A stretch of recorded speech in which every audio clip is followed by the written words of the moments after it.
Yeah, good evening, ladies and gentlemen. This is your brother, your friend, Human Steven, on the show right now. And tonight I'm here again, guys. Just come in, get in. Let's rock the show. Let's rock the show tonight. And as we change the narrative of things, I'm going to be here tonight to talk on very very important issues. Right now, I want you all to just come in there, press the share button. Let's do the needful as we begin to see and work towards what we believe in. Like you see on my wall right now, I have a very very important topic to treat this evening. Okay, guys, just come in, press the share button, and let's invite people to the show.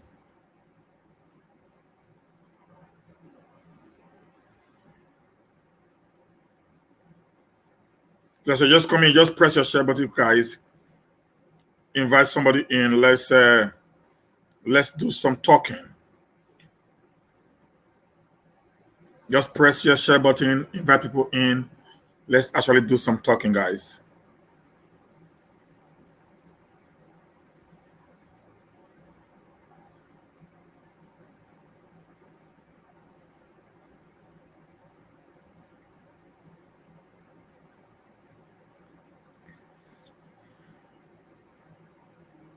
Please, if you are just here, just press the share button as you are coming in, guys. Press the share button.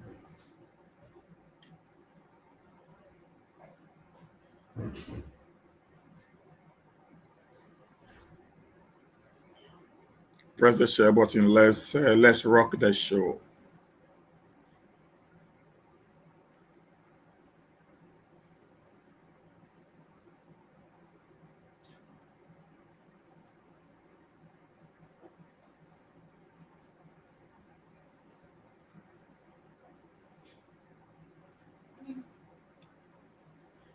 Just press the share button. Let's rock the show, guys. Yeah, I just have to wait a little bit for a few more persons to join in the show. Then we kick off with today's episode, guys. It's gonna be really, really an explosive time being here together.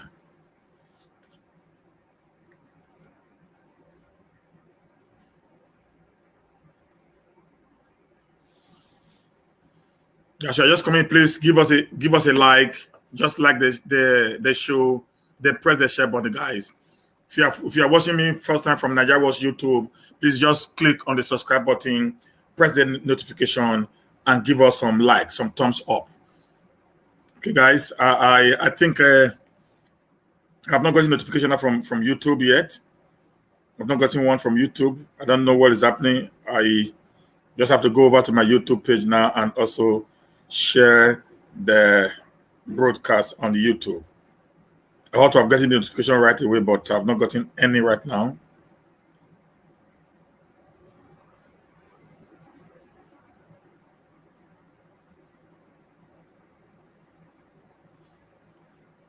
Please just press your share button and give us some likes also on the YouTube. Okay, guys. So we are just 20 now. We just wait and see if we can get maybe 30. Then we can kick off the show.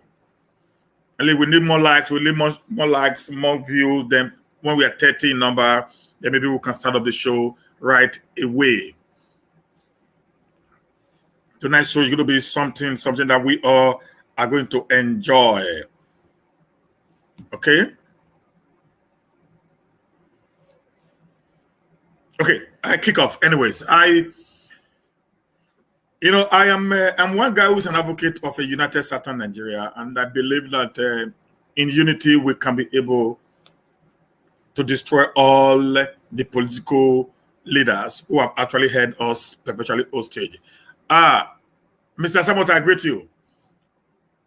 Who has actually held the southern Nigerian hostage for quite some time. And why I decided to come up with this very particular line of topics, in this period of time, is because of what we're actually passing through in Nigeria as of today. And having studied the entire political structure, the entire political manipulations, I have found out that the only way in which we can be able to do the needful or to change the status quo that is already on ground is when we as a people decide to actually unite together. Not the leaders, but the youth. The topic said the only solution to the underdevelopment of the southern Nigeria is our unity. Our unity. Terry Osas, I greet you. I greet you. It's our unity. That's the only solution. No other thing we can do. The only solution to the underdevelopment of the southern Nigeria is our unity. I'm going to give you an example before we continue to lambaste our leaders. Okay? Now, if you look at the Ogoni land, the Ogoni cleaning has been there for God knows how long. That actually happened during the regime of from Abibi. There was oil spillage. Then they came to what we call youth restiveness in the Niger Delta. Then it metamorphosized into Niger Delta militants, the bombing of oil pipes, and other than that. So for the past 30 years or thereabout, the Ogoni land has actually been under the spillage of crude oil. Their waters is a no-go area. The fishes is dead because they are mainly fishermen in Ogoni land. Their fishes are dead. Please share this video as you are coming in. Just press the share button, give us some likes. Please, guys. The fishes are dead. The land is no more fertile because the crude oil has actually destroyed the land from farming. Good afternoon, bro. Abasi, I greet you, sir. So now, is that actually the problem of the North alone? Because even why I try we need to unite, you guys must understand why I am fighting vigorously for the unity of the South. When I mean the unity of the South, I'm not talking, in the likes of Bola Tinubu to unite with us. I'm not talking on the lives of Babatunde Fashola to unite with us. I'm not talking of the likes of all these politicians today. The senators, like Amo Agege, like Ekere Madu, like James Ibori, Oshomole, Igbinedions, the Osariemens. No. I'm not talking about them. These guys, I classified them. I classify these guys as political northerners. These crops of political leaders we have in Nigeria today, I classify all of them as political northerners. They may be from the South, but their political ideology is enveloped in the oligarchy nature of rulership. So that is why, if I want to clarify these guys, I said these guys are not Southerners politically. They're Southerners by birth, but they have an oligarchy mindset, which is a definition of a core Northerner. Whereas there are also some Northerners also in the North who also had the political, Mama, I agree to Mommy, who also have the political mindset of a Southerner. But there are very few anyways, because of the ill education that this set of people has. They cannot be able to communicate the way you and I are doing today. Why you see oppression is very persistent in the North is because even in the schools where they go to, they do not teach them English language. Sorry to say this. Yesterday, I saw one of the students who was kidnapped by Boko Haram. Yes, let's not forget, you know that Boko Haram has actually, lay claims to the kidnapping of the students in Katsina State. Not bandits. It was Boko Haram kidnap. So you're going to say to Buhari, bring back our boys. I expect by now, the likes of Obi and his co, who we are saying bring back our guests during Jonathan's time, should have been on the street of Abuja now, clamoring to say, bring back our boys. So Boko Haram actually kidnapped those 600 students from the boarding school. That aside right now, when they were interviewing this young guy, the guy was speaking in Hausa language. Not in English. Not in pidgin English. He could not even communicate in the simple and correct English. Those set of people will be classified under the Satana, the political Satanas on the north, who have been oppressed by the oligarchs, the fooders in the north. Now in the south, they have what they call their slave masters. These are people that, in the olden days, you have the owner of the slaves. They will not have the slave masters. They are slaves, but they are appointed to look after over the slaves. We all know the story of Joseph in the Bible. The Bible said that Joseph was made the head of the slaves in his house. Joseph was a slave, but yet he was a master to other slaves. So this is what we have in the likes of Ahmed Tinubu and all these political leaders in the south. They are not actually independent of themselves. They are under the control and the manipulations of the northern oligarchs in order for them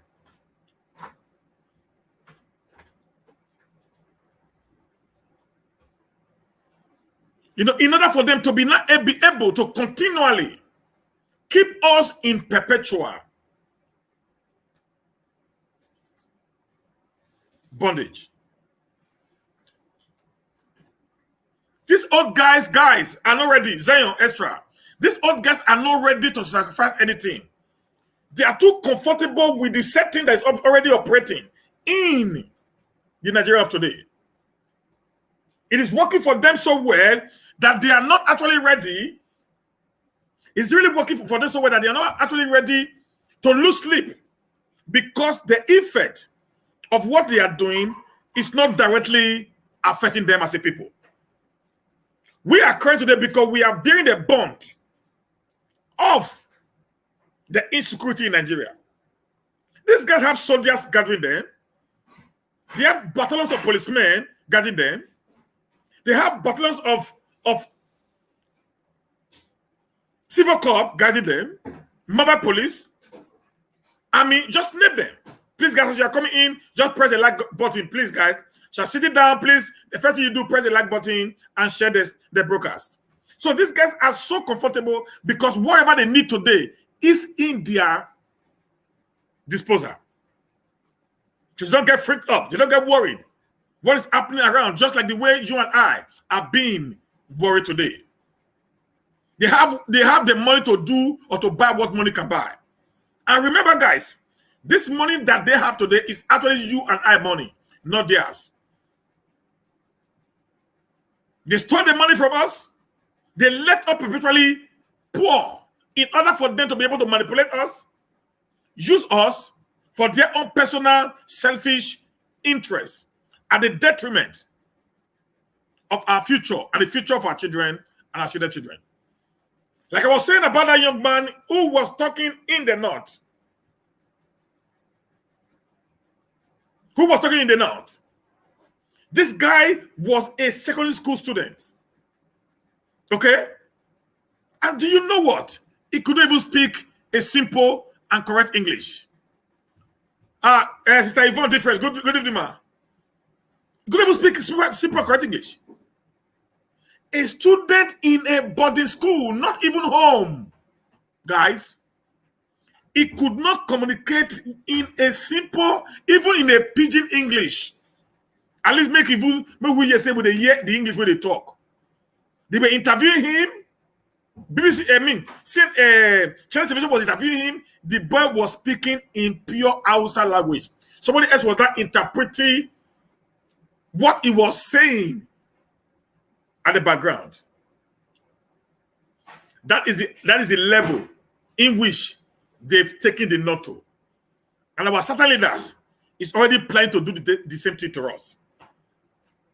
But they know because we are naturally intellectual, they are finding it difficult to manipulate us the way the Northerners are being manipulated.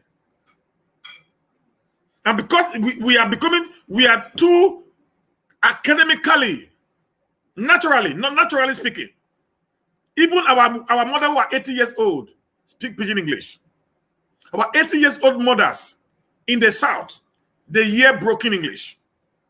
So you cannot actually sell them completely.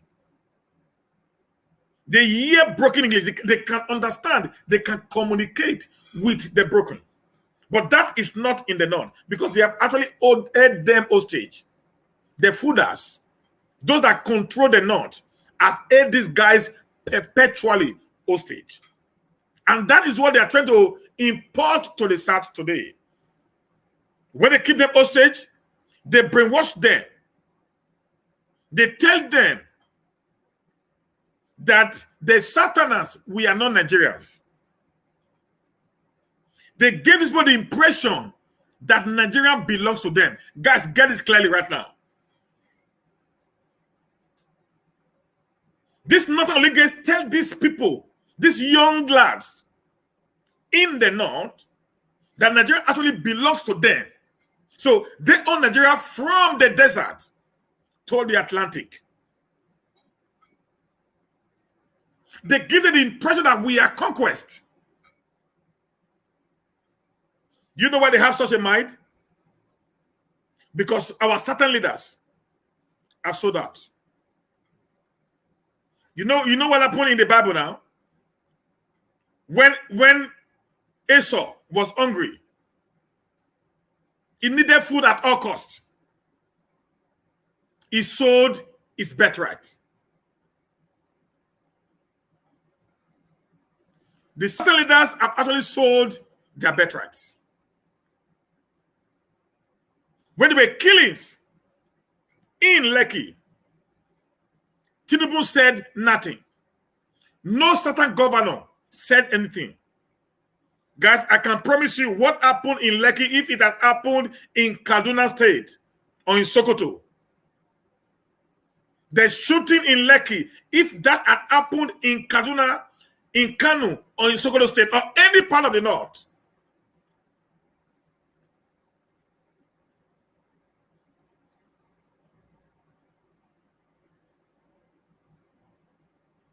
you would have understood what would have happened to Nigeria. His Eminence, the Sultan of Sokoto, would have spoken. His Royal Highness, the Emir of Kano, would have spoken. And every other ones within the northern geopolitical zone would have been on the newspaper. The Northern Elders Forum would have spoken. Every of these people would have made one comment on the other, lambasting the Nigerian military. And they would have even called it, if it was under a certain president, they would have called it genocide. They would have called it massacre. They would have called it depopulation of the northern Nigeria for political reasons. They would have given that incident that happened there all form of colorations. Please, guys, share this video as you are coming in. As you just press down, share this video. Thank you, guys. But look at it. When it happened, they all sat down. The South said nothing. Rather, they started blaming their own people who was fighting for their fundamental rights. They began to castigate people who was actually protesting according to the constitution that they said they have held sacred. That shows, guys, the problem of Nigeria is the leadership, the political leaders, the traditional leaders, and every form of leadership in the South is the problem of the nation of the Southern Nigeria. Now you understand why I'm always clamoring for the unification of our generation. Because they're already sowing that seed of corruption. They're already sowing that seed of greed into us. They're already sowing that seed of embezzlement of fund into our medulla oblongata. That now many of us are beginning to develop that very myopic, crazy thinking that money, power is all, even when everyone around you are actually suffering. But the moment we begin to get united, the moment we begin to become indivisible set of people, whether you are from the South, from the West, or from the East, it becomes very, very difficult for these criminal elements in leadership to not be able to penetrate us into giving us a very wrong orientation on why we should support their demonic, barbaric, backwardness thinking of politics. But if we continue to divide the way the stupid, idiotic British people have divided us, they will perpetually penetrate us and rule us on a divide and rule system.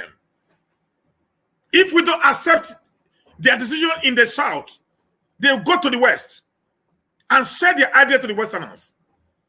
If the West refuse to accept their decision from the West, they go to the East and sell their decision to the East. But the moment we start speaking as one indivisible Southern entity,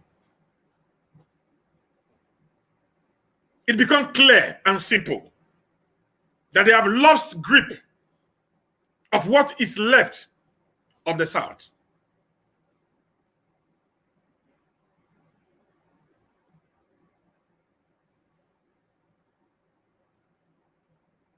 I just heard they now have an emir or wherever in Lagos State.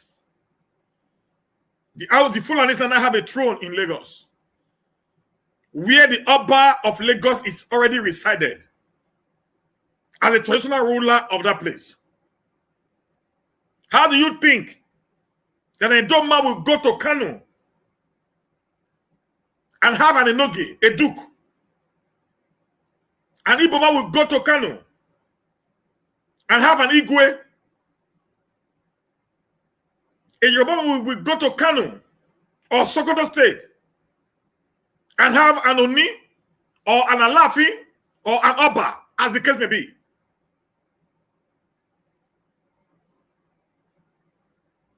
We sought out because some of our people are being given some peanuts.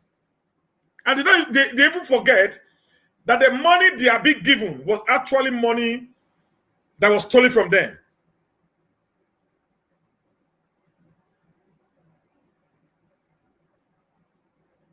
The money that we are being given was actually money that was stolen from them. Take it to Abuja, then bring back a little, give it to them, and say, go and oppress your people. And they walk majestically back to the South and give the people that was brought in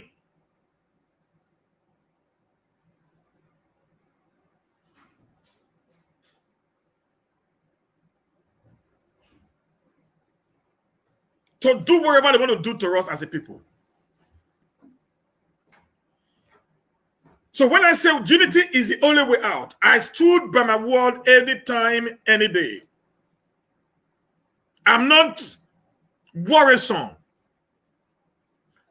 over what is going to happen. I'm not troubled over what people are going to say about my position. I don't hate the northern Nigeria. No. Like I said, they are good Hausa people. But there is a family who were the fooders, the progenitor The lineage of the Usman Danfodio are actually the people who have ate the nation hostage. And what they do, they are ready to make you a multi-billionaire in the South. Just to make sure they continuously rule over you. The Southern leadership who are so greedy, so money thirsty, who sees money as the only way of life, not knowing that legacies are better, we succumb to the dictates of these people and accept whatever they want to give in exchange for the lives of their people. This was not what the likes of Chief Anthony Naro, the other of Romy, did. This was not what the likes of Chief Abofin Awolowo fought for. This was not what the likes of Dr. Nnamdi Azikiwe fought for. When they were asking for independence, they had a plan of a Nigeria that would work. If you go back to the 1959, 1960 independent constitution, you will know Nigeria was structured actually to work. The plan of our forefathers from the South, the plans of our forefathers from the South is quite very, very important. They knew, they understood that if that plan they had from the beginning is allowed to manifest, Nigeria will be the best country in the world. The British were afraid of what Nigeria is going to look like if they allowed it to go. They saw the academic prowess of the founding father of Nigeria, from the South in particular. They understood that these men were intellectually sound. They have a plan, they have an idea. They know where they are going. They already mapped out what their nation is going to look like in a twinkle of an eye. All they could do in order to slow down the development of Nigeria, having known Nigeria being the giant, the biggest,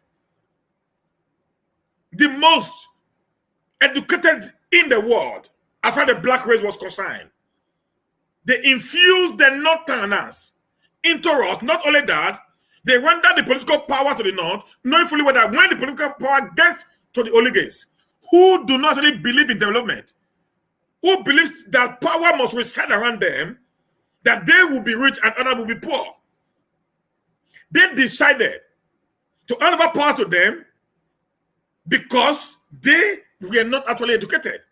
If you go to the North today, I can promise you guys, they are still in the 19th century.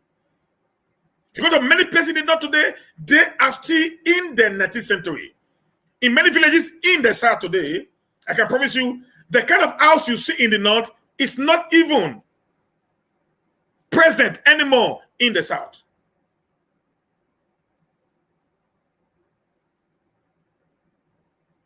Even when that was done, our leaders from the South already had an idea of development. The palm oil was used in the East to build the entire Eastern state or Eastern region of them. The cocoa was used in the South, the West, to build the West, to put up all the things that you saw in Nigeria today. The NTA today you have today was a broadcasting service from the Western Nigeria under the leadership of Chief Abofin Awolowo. The premier university we know as Nnamdi Azikiwe University today was built also. So the whole thing that we did during that time with the little resources that we had, because of the intellectual capability of these people, the North was still struggling behind us 100 years behind, while the South was already moving. Unfortunately, because of the plan of the British people before they left, they created enmity between the West and the East. They made it to believe that they are two different entities that can never be the same. They saw a seed of discourse on them. Please, guys, share this video, guys. They saw a seed of discourse on these people. They made it to believe it is impossible.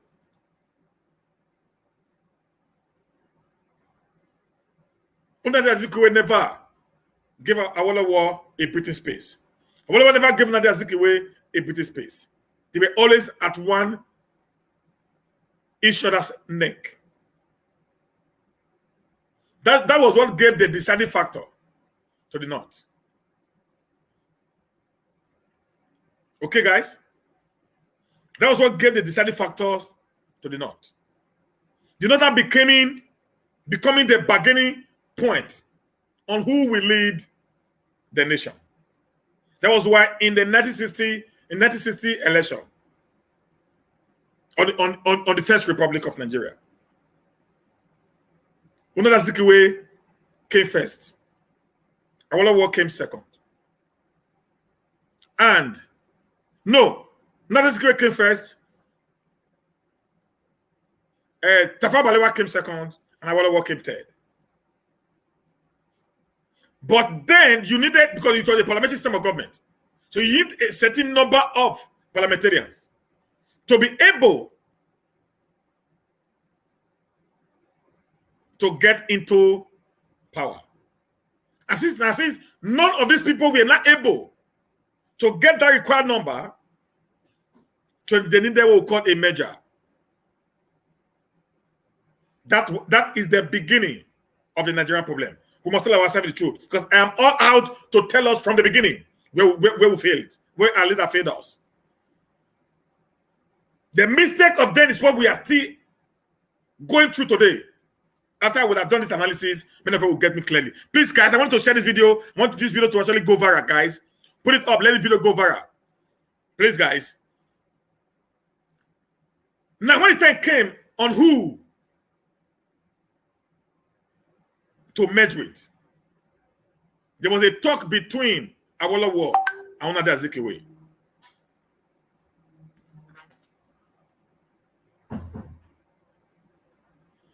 There was a talk between Awolowo and Nnamdi Azikiwe. The talk did not work. It broke down. Then before we know what was happening, Nnamdi Azikiwe had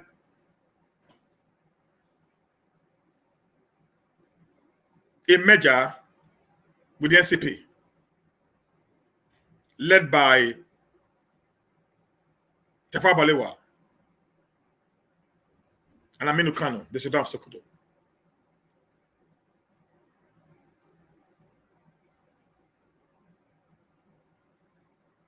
That brought about the First Republic in 1960.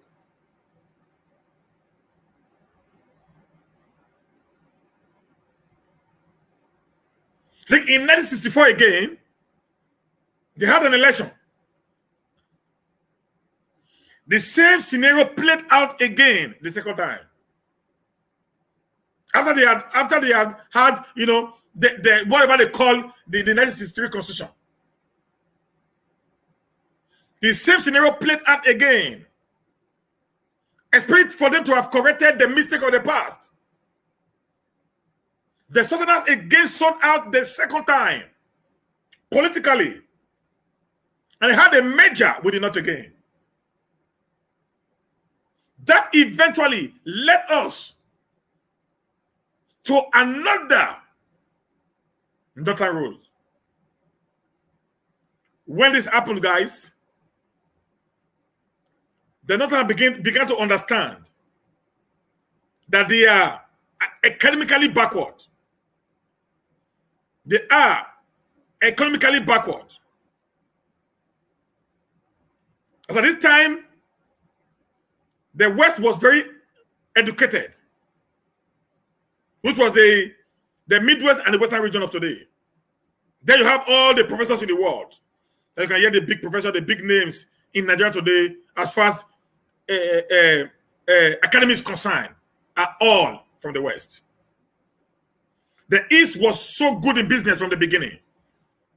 They were so prosperous. They had this business idea. Everything was working so perfectly well with them. They don't now said, oh, we're making a mistake from the beginning. These two regions of Nigeria already have something they can hold on to. They are educated, very educated, and they are very, very prosperous. But in the North, we have none of these two. That was the idea of born to rule came into existence, guys. The truth of the matter is this, believe it or not, the South sold out to the North in the beginning of the Nigeria state. If you remember, in 1953, when Chief Anthony Naro asked for independence, 1953, and wanted it to be in 1956, the Northern Nigeria rejected and walked out of that meeting, saying they were not prepared for independence, that the South was already far ahead of them, academically, politically, and economically, that there will be no way they can be able to meet up with the South if they get independent in 1956. When they walked out of that meeting, that would have been the point where the South would have united. Because the problem of the South has always been disunity. Instead of, there's two certain states now, or certain regions as we will call them, the West and the East, to have sat down on the round table and say, okay, if they are not ready, we are ready to go. They would have fought for the dissolution, the dissolvement of that marriage that took place in 1914, without the concept of the people also that were involved in that contraction. But what did they do? Rather than them sitting together again, they went back and begged these guys to come back.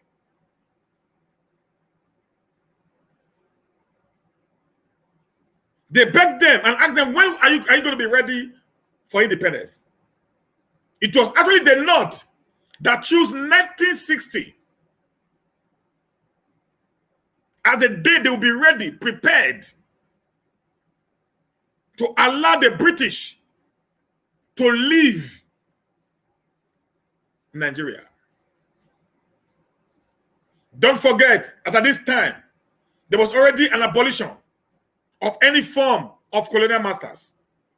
So the South had all it takes to be able to stop whatsoever the South mean the British would have done to them if they decided to break away from that marriage that was not actually working from the beginning. So even from 1914, the resources of the South have been used to take off the North. Go check history. Before the Granite Pyramid that came up. We talk about the Granite Pyramid every day. But the truth of the matter is, before the coming of the Granite Pyramid, the South were actually the one that was booming economically. Everything was in the South. Nothing was in the North. It was all about desert. Then in 1957, the Southern Nigeria had their independence. Yeah. Like a semi-independent, whereby they began to rule themselves in 1957. In 1959, the North had to join the South to also have their own independence in preparation of the 1st October 1960 independence that the entire Nigerian state had.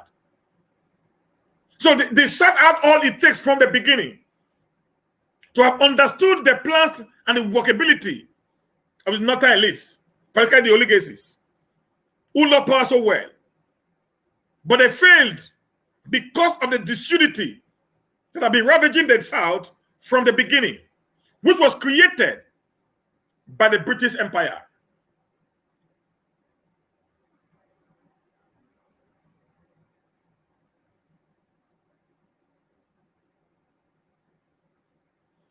So guys, you understand where I'm going to right now.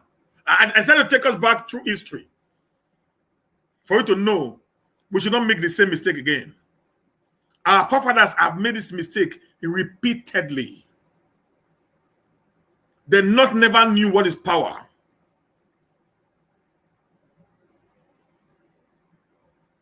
They never knew what is power. The South actually taught the North what power is all about. Our forefathers made the North to understand that political power was very, very powerful. Remember, guys, during the colonial era, before the 1914 amalgamation, the North was under the indirect rule. They understood nothing about administration. They believed in their feudalism, whereby the king says a word, everybody obeys.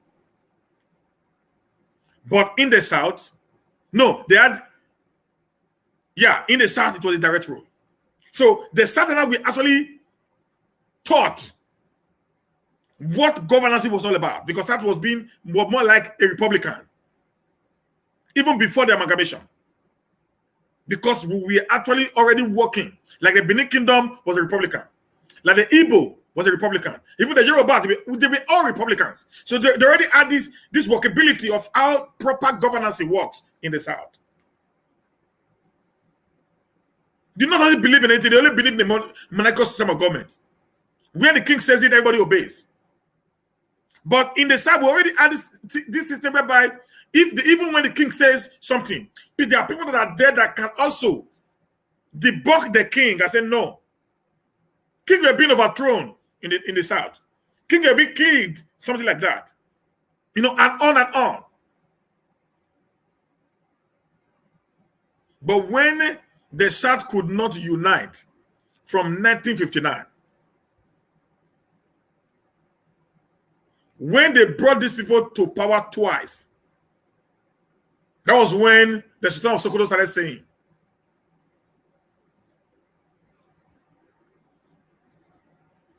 that Nigeria belongs to them.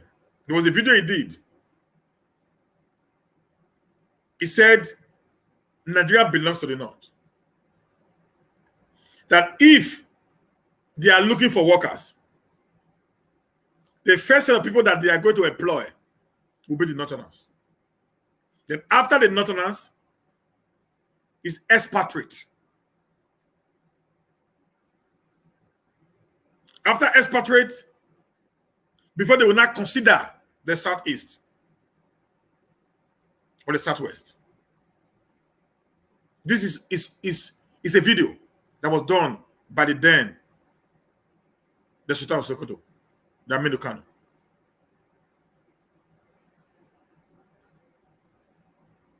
The concept of born to rule that we are experiencing today in the hands of the Northern legacies was actually built by the Southern leaders from the beginning. In 1999, let me leave the other history, let it go. In our present time, where all of us have grown to become adults, we had an opportunity again. A guy was picked from the prison, like Joseph. His name is Olusegun Obasanjo, who was already on a death row by Sani Abacha over an alleged coup plot. He was picked from the prison. He was made the president overnight. Against the witches of the Southerners, which was actually Olufalaye. The Nathan legacy brought him again.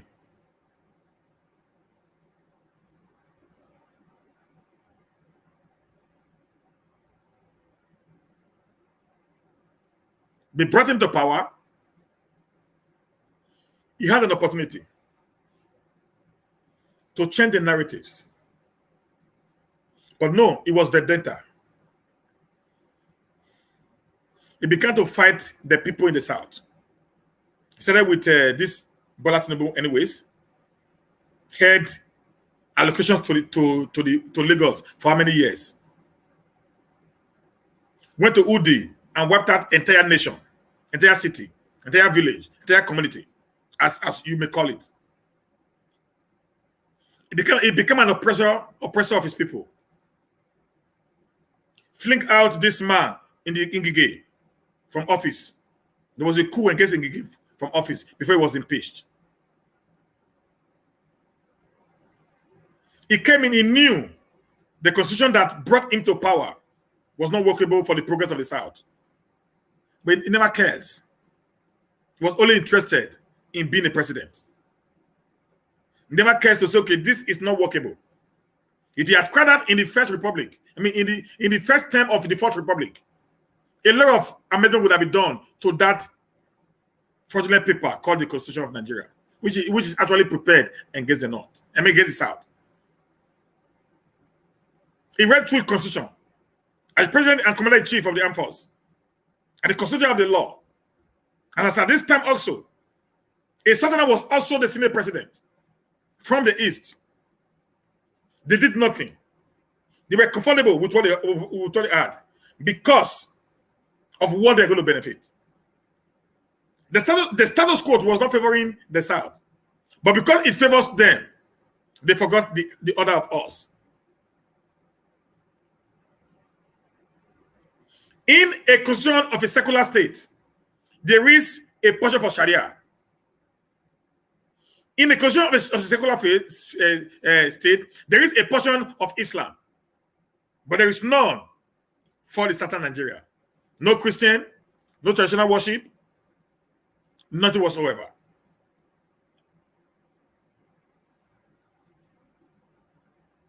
The Southerners who were supposed to have spoken out to say, come on, this is not right. We own this nation together. They said nothing because they were already overwhelmed with the financial benefits they were getting. The North has a plan, has a way of doing things. They give you so much money to shut you up. So much money just to shut you up. They make you so comfortable unnecessarily that you forget that you actually have people that you are supposed to have protected. They said nothing. They did nothing. They allow everything to go like that. Rather than Obasanjo fighting to amend the constitution to our favor, to the favor of the South, he was only fighting to amend the constitution to have a third term. Personal agenda, personal greed is the problem of the Southern leaders. There are many youth like you and I today who have also enrolled in that way of life. The Desmond Elliot's, the Ali Macaulays, and many others who are today becoming a problem to the South, even when they are youth like you and I. When we blame the North, we should know that the four fingers left is pointing back at us, the Southerners. Our leaders are actually the problem. Sometimes I don't blame IPOB. Guys, hear this now. I know they are here. Sometimes I don't blame IPOB when they say they don't trust the Eastern leaders. I don't blame them.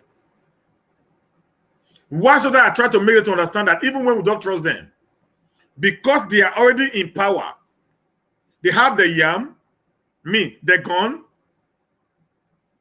they are the government, and they're the God right now. We must try as much as possible to obey them to a reasonable extent. Because anything we do outside the Constitution is illegality. And any form of illegality has a penalty attached to it. Our leaders are damn wicked. Do you know why they have not been able to cage us? Because we are naturally, intellectually sound and mobile. A Southerner that did not go to school at all can communicate. We can learn on the street. Many of our people learn on the street. Many never went to school. but they can be able to communicate because they learned whatever on the street of the South. So it becomes difficult for them to cage us the way the Northerners have been caged by these few people in the North. And because they have been unable to cage us, then they are now using poverty as a method to keep us perpetually under their control.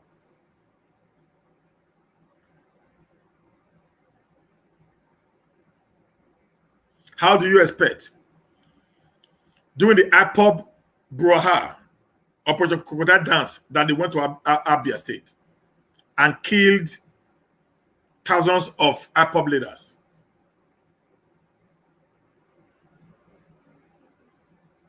What did our leaders do? They said nothing. They did nothing. Do you know why? Because we are disunited. When Wike is speaking, Wike speaks as a South man. Sometimes he speaks as a River State man only. When Obaseki is speaking, he speaks as a South man. Sometimes he speaks as an Edo man only. But when the North are speaking, they speak as Northerners.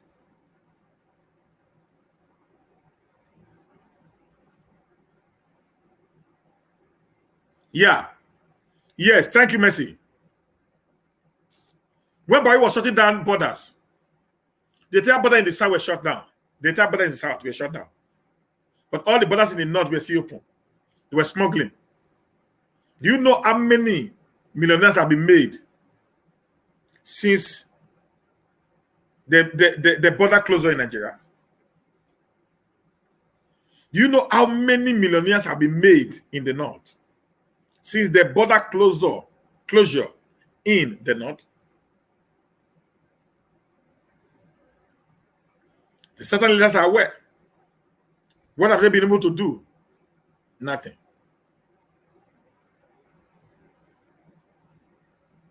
Why?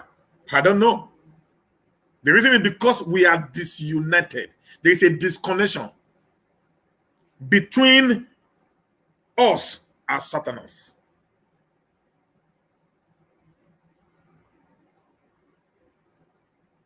When the South was saying, come on, why will you import fuel from Niger Republic to Nigeria?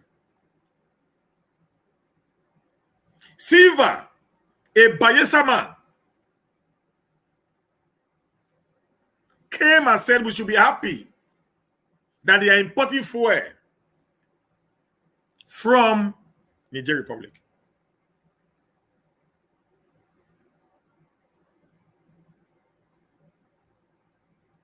Amechi, a riverman, is the one that signed a contract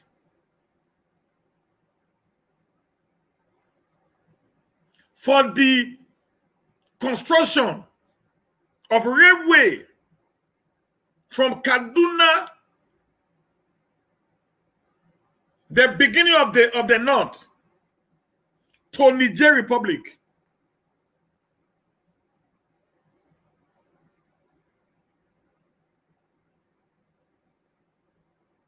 Satama. Whereas there is no railway from his own city, Port Harcourt, to Lagos. They don't care.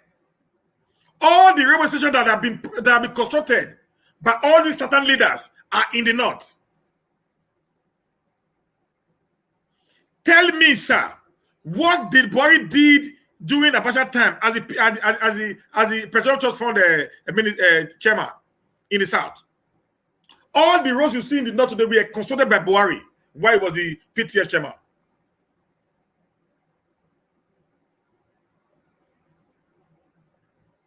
All of them. Which one today? One construction that Amechi in the last 5 years or 6 years.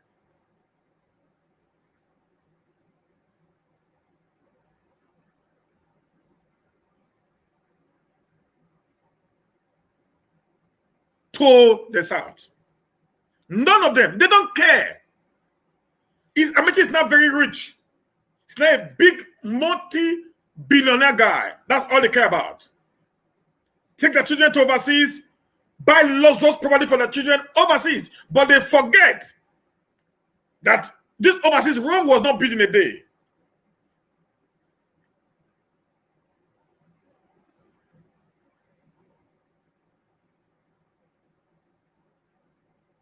No, the railway is being built by Amechi and the Ministry of Transport.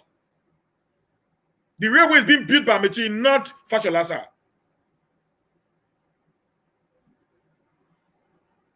They don't care. They are comfortable. They come to Europe. They see how this place is being developed. But they go back home. Do you know that locomotive they give to us? These are trains that they're already throwing away in China. They just refurbish this train and bring to Nigeria. And they give them money. Listen, guys, they shout, we have a problem. And until we, the youth, decide to come together, all these old cargoes, we continuously want to keep us in perpetual poverty so that we don't have a voice to speak. This is the time for us to start, gathering momentum to outstage them, even before 2023, if possible. If we can recall them back, we start recalling many of them back to come home. The unification of the Southern youth, to me, it is not negotiable. It is long overdue. If we can build that unity today, Nigeria will be one of the best places to live in. But the moment we see continuously allow these people to lead us, to use us, and we are being divided over what is what, guys, this is just the beginning of the force that they had against us. You see what is happening in Somalia?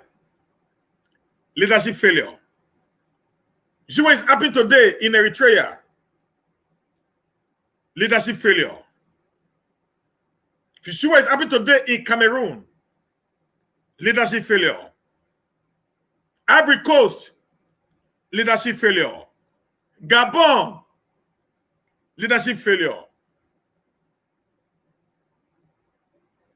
If it happens in Nigeria, guys,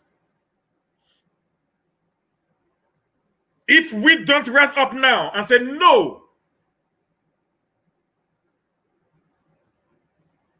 we'll end up just the same way these guys are ending today. Today, the value of Naira is falling by the day. Yesterday, the inflation rate in Nigeria is about 14.5%. 14.5.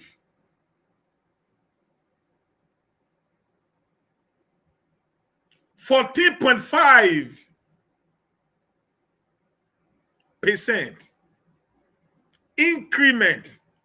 Inflation rise. This does not affect these people. They're not already used to poverty, guys. Hello? The northern youth are already used to poverty.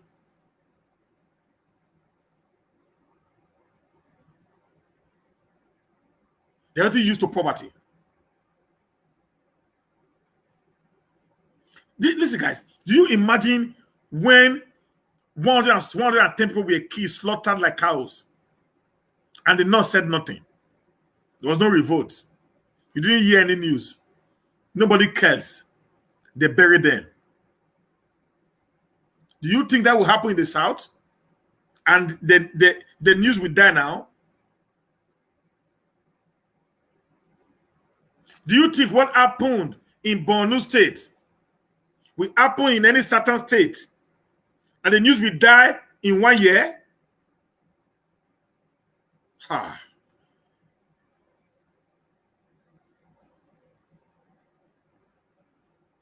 You knew what the killing of M. Kabila did to Nigeria. This did not already used to some of these things. So if even there is war today, they are already in war in the last 10 years. They're already acclimatized to that nature, to that way of life. We aren't. We are not yet. So if anything happens to Nigeria today, it is already, they live in the forest already. They are not moved. Like I said, they're still living in Africa today, in the south. Go to any part of the south. Nobody now lives nobody sleeps in the farm anymore. Not like what we were doing when we were young. We stayed in the farm sometimes 2-3 days. Nobody does that anymore.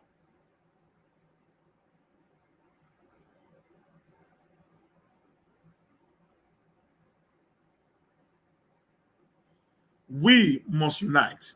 If you're an Igbo man, you are here. Please, guys, listen to me. If you're an Yoruba man, Shekirima Ijoma, Edoma, Eshama, Afema, Abo, Ika, wherever language you are, and to the Yorubas in the West, hear these guys.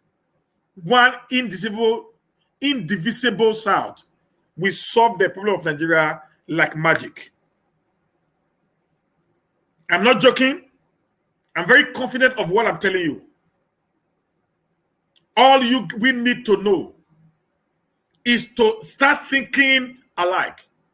Let's put our differences aside.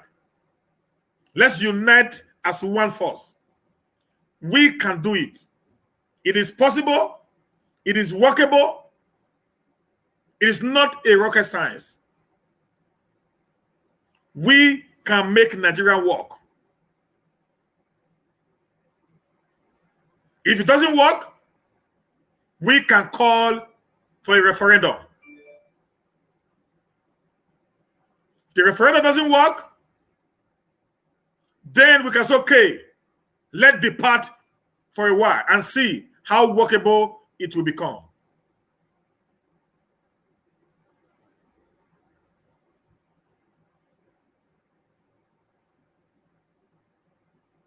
And you also know, guys, that by law,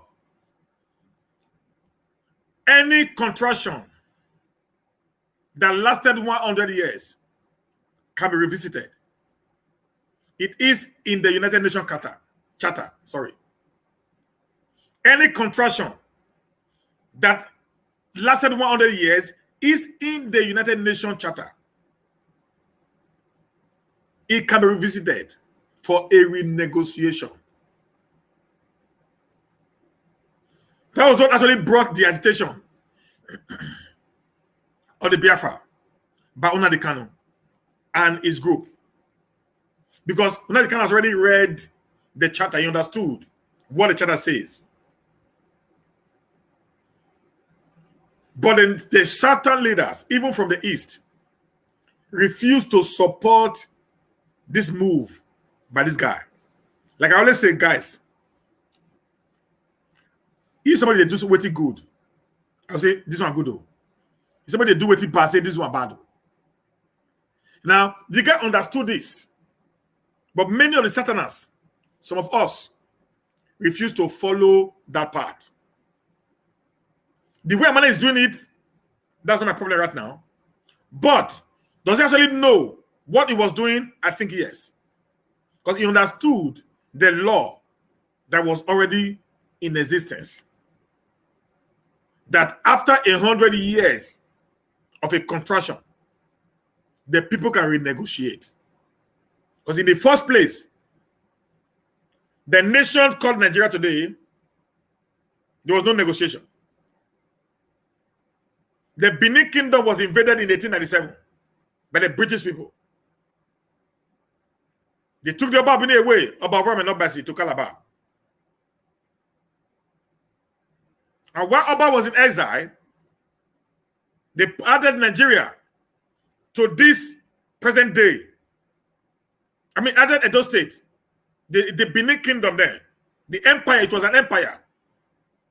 They disassociated all the amulets of the Benin Kingdom away from the Benin Kingdom, and they forced all of us into today contraction that we have today. I've spoken to many Igbos. They also said the same thing. They were not asked to be part of it. The West also said the same thing. They were not asked to be part of this contraction called Nigeria. Actually, the South was a business empire to the colonial masters.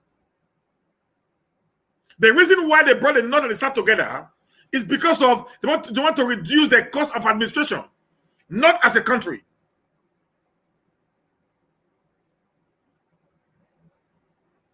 The reason why the North and the South were brought together by these British people, it is because they want to reduce the cost of administration as at that time, not because of any political reason.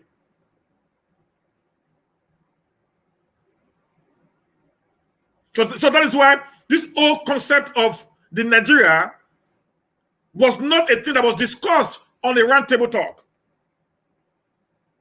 Why can't the certain leaders today come out and say, come on guys, we need to have a talk? Why are they so scared of the northern elites, the oligarchs? Why are they so worried that they are afraid to speak to these people? That is my question.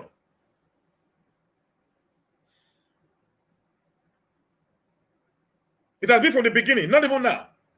From the onset. They have been scared of these people. Why? Is there something that they actually signed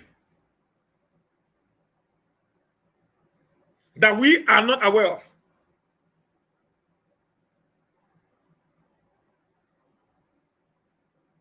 When Obasanjo came, he constituted its development of the North. He left the Southwest, the South Side, the Southeast. He left us with nothing. Jonathan came. He went to start building schools in the North.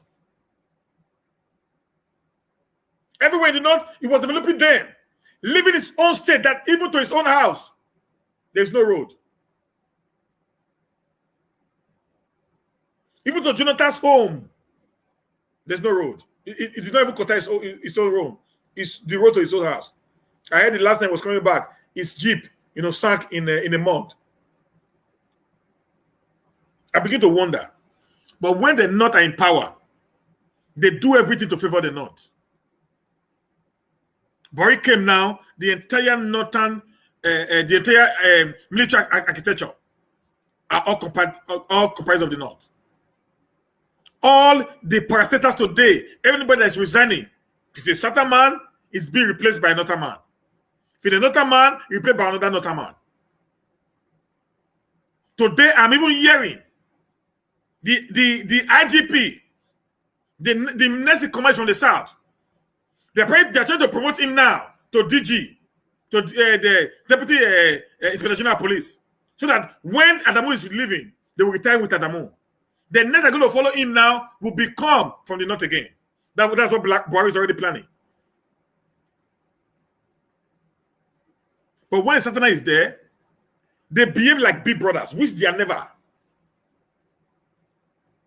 They undermine their own people to favor some set of people. That is my worry. I have no problem with them in the North, but I have a problem with our leaders in the South, who cannot sit down and articulate on how they can bring their region out of abject poverty. What is Wicked doing in River State? What is the name of this Dixon before this new one that came in now in River? What are they doing?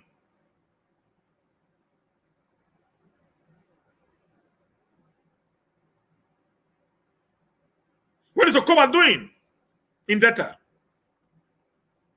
Ayede, what is he doing in Cross River? Obaseki, what is he doing? Why can't these people come together? I said, no. They struggle to do things in their own land because they get nothing next to peanuts.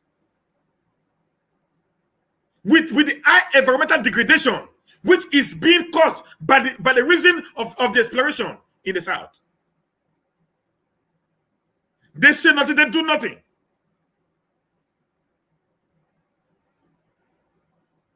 I get a little bit confused because I don't know. That's what I'm trying to ask. Is there a court the moment you become a politician?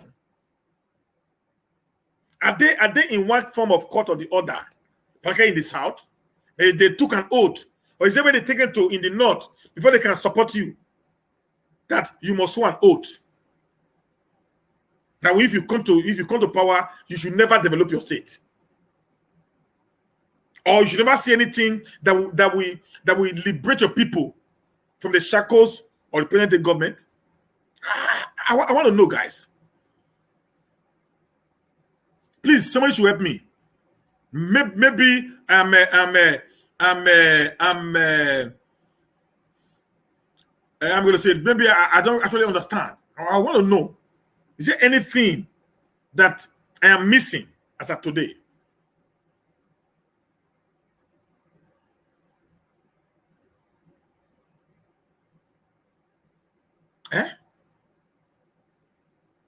You sit down. You traveled abroad. You've been in America, in Canada, in London. You traveled all over the world. You see what brought about development. You've been in Dubai. Dubai actually got oil the same year Nigeria got oil. As at 1980, Dubai was a desert. Pure desert. Dubai was a desert. It's at 1980. Dubai was a desert. The oil exploration in Dubai and Nigeria were at the same time. 1980, Dubai was a desert. Today, Dubai is one of the most beautiful cities in the world. Our leaders, they will go to Dubai and buy houses. Are they normal? Do you know the temperature there in Dubai? There's nowhere in the world that had the kind of temperature that we have in Nigeria. Nowhere in the world. They'll go and buy houses in Dubai. Now they're already moving to India. Indians were actually coming to Nigeria to teach as teachers. Yeah, I know, sir. Are we normal? When we actually are the sixth largest oil producer in the world, yet we have nothing to say about it. And our certain leaders who are actually the people who are the ones feeling the bond, the pains of this very particular degradation by the reason of oil exploration. They say nothing, they do nothing, they have nothing. Knowing fully well, because of this oil exploration, southern Nigeria might start having earthquake. You don't know that. Because the land is already, there's a lot of, holes in between our soils as a result of these explorations. There are holes already. So any little shaking, most of the land, most of the soil will start collapsing into the ground. We can therefore start having a lot of health issues. Health, not like health issues. If there's any shaking, many houses will go down in the south, particularly in the areas which are called the NAIJA deltas, and some of the eastern states.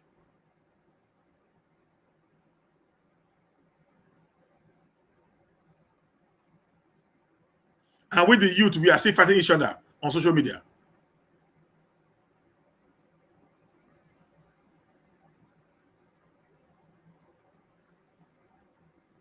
And somebody wrote me today, let me end with this. Somebody wrote me today after the Bunny show and said the Edo people actually betrayed the Biafra soldiers while they lost the war. Bros, I want to say something. Maybe you might be watching me, I don't know. I want to say that is 53 years ago. 53 years ago. I do not want to talk about how that incident happened. You were not even born then. You were actually, even maybe your parents were not even born during the time of that war. Or if they were born, they were just kids who knew nothing about what was happening at the war front. So, a 53 years old history that had nothing to do with you should not be a yardstick for you to hold to heart. I would not want to negotiate or have a tete-a-tete with your people. I know there are many families today in Nigeria that have had issues. If the first generation could not stop it, the one who actually had the issues could not settle it, the next one coming after them will find a way to end that rivalry, because rivalry never pays. So if there is any form of misunderstanding as a result of the Biafra War or the Civil War of 67 to 70, if you want us to actually move together as a South, we must put our differences aside, unite as one indivisible entity, and fight against our common enemy. Let me tell you, in the north, the Caliphate actually invaded the Hausas, the Kanoris, the Thieves, the Nupes. They were invaded in the 15th century. And many of them were killed. And their land was taken away from them. They became a slave in their own land. That's how the Caliphate came, on the person of Usman Dan Fodio.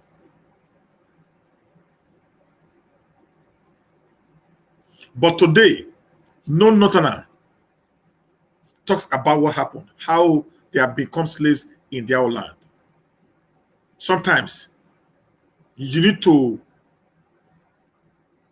forget the past. Having seen or having read or having understood how that very particular scenario became the thing of the day, all you need to do is to forget the past. Let's move ahead. Let's unite together. It is possible. It is workable. It is functioning. We can actually make this work. We can. Yes, we can. It might look very difficult, but I know if we try harder, more harder, we can be able to get something out of nothing. Like I said, I don't believe in secession. But if that is the only way out, we can only do that only when we are united as the Southerners. We can't do it separately. We can't do it individually. We will try our best. We will try all the efforts we can put in place, but we can't actually actualize it as individual entity. It has never worked before. It can never work now. There are saboteurs in all the three regions that make up the South. There are heavy saboteurs who are ready to sell out at all times. But when there is unity, particularly among the youth, we can be able to trace these saboteurs and they will be dealt with according to the law of the land. When there's unity in the South, it also reduces the coming in of these Fulanis from Futajelo, from Niger, from Senegal, from Burkina Faso, from Cameroon, and from other parts who are actually on the Fulani extraction. Where our forests have been taken over today, it's as a result of the disunity among us as the Southerners. I always say it. They pass through a certain state before they get to your state. You have a border between one state and the other. So they pass through that state before they get to your state. The reason why those people don't care, it is because we are not united.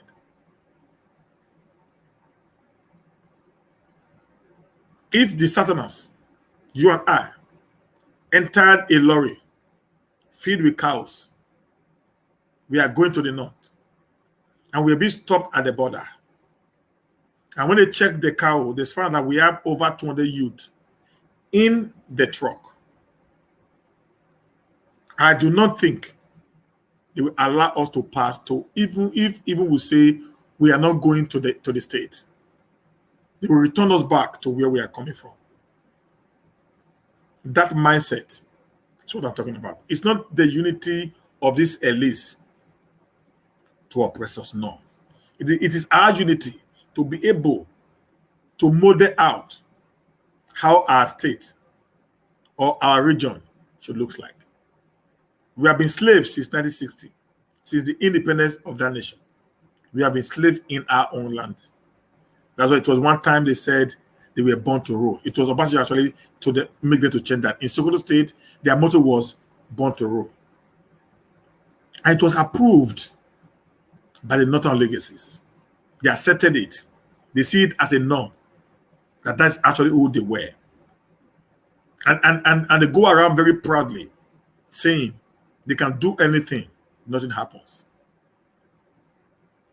We continue to find ourselves, we will go nowhere. I'm calling on all the agitators all over the South. We can still have a round table talk.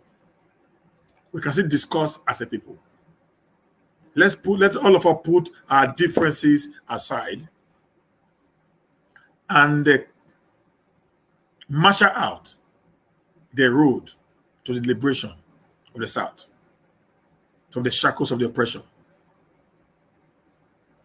of our political leaders in collaborations with the Northern legacies.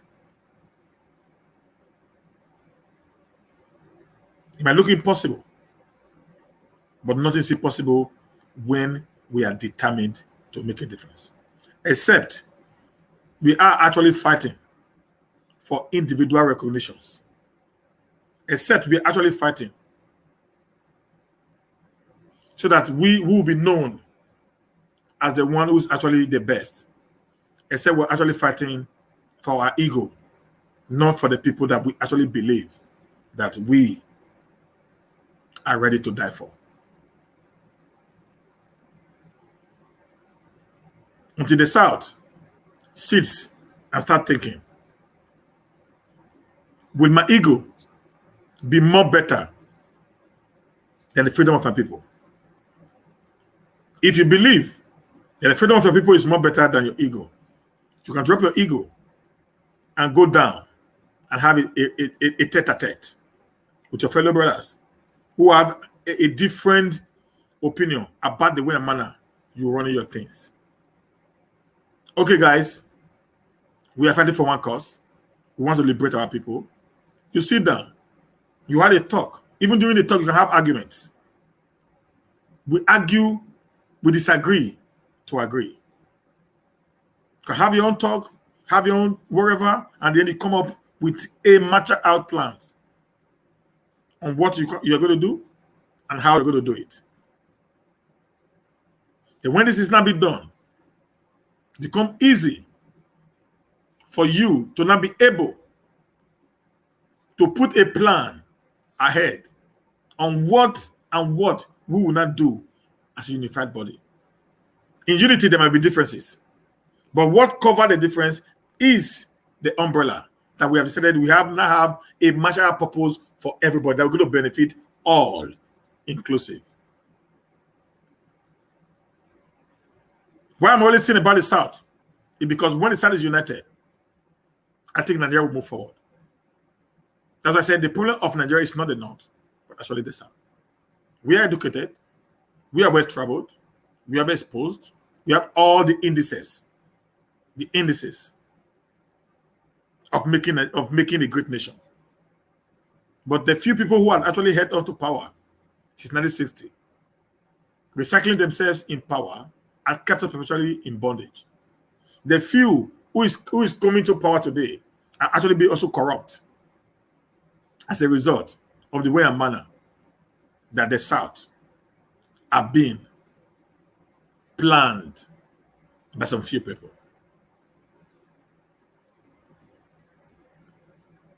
You see in the South, we pay school fees. They don't pay anything. Even in their body houses, they feed them for free. But we pay exorbitantly in the South to school in the South.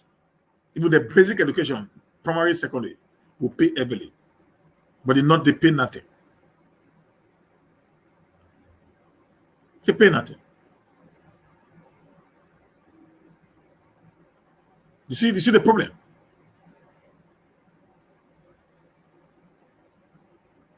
In the South, in the North, they give them seedings to plant.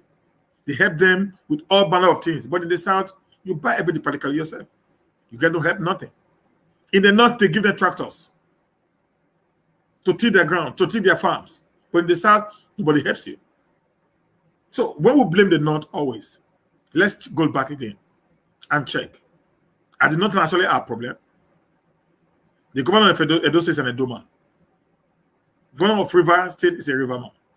Bayelsa State is a Bayelsa. All the states in the South, their governors are actually from the South.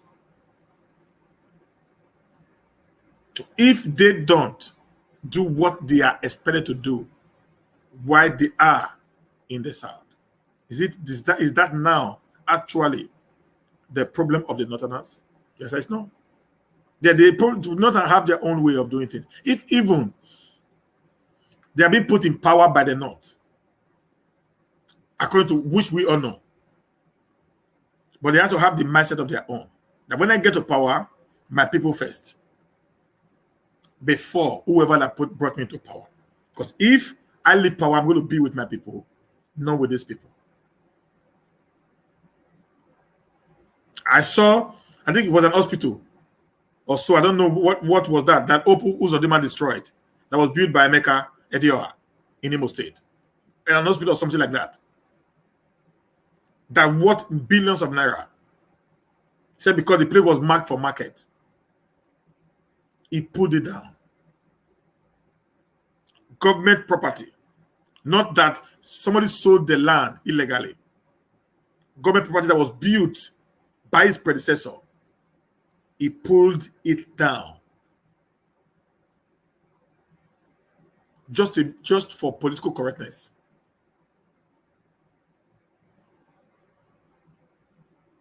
And I'm very sure, after pulling down that very particular structure, that guy is not going to build anything there until he leaves office in the next 8 years, if he wins second term. This doesn't happen in the North.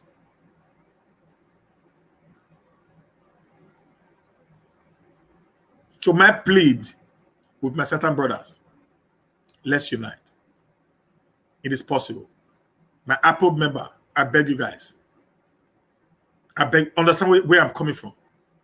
Those of you who are actually understanding me, I want to say a big thank you to you guys. It is workable. Those of you who do not want to understand me, that the only way out is either you get it your way or you don't have it your way.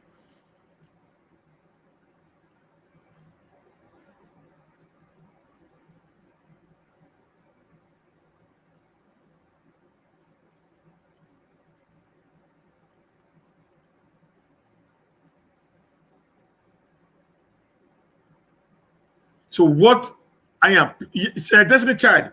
Without unity, we perpetually remain under the tutelage and the carnage of the caliphate. Simple and pure. It's either we remain under the carnage of the caliphate or we'll be forced to unite together. I understand what I'm saying, sir. is either we unite either they unite together or we remain under the carnage of the caliphate, our oppressors. It's a two-way coin. Saying we're going to do it individually, we can't do it. We can't do it. It's not going to work. It has never worked. It can never work. 1/6 is too big for anybody to win.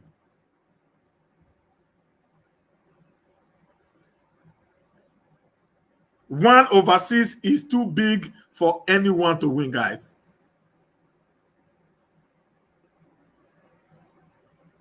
That's what we need to continuously educate them that that's the way out until they start understanding, start seeing from where we are coming from.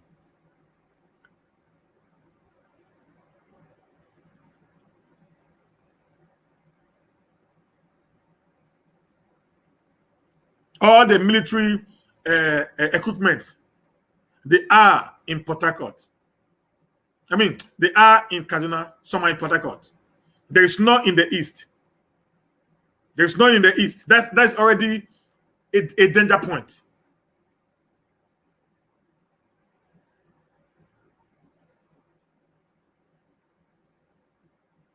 So all we just need to do as a people is, okay, now our differences aside, let's sit together. We live in Europe. I have an Iboma in my house before. Okay. We eat from the same table. We talk like brothers. I have lived with a Yoruba man. I've lived with practically everybody in my house. Okay. So if that was possible, that we live in Europe, we act like one. We call ourselves brothers. Then why do we not have to say we are not brothers when we not get back home? That doesn't make sense to people like me. So that nature that we're able to build up, we can also do it in Nigeria.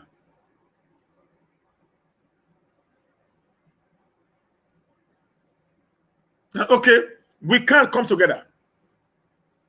We can't speak in one voice. What are your opinions?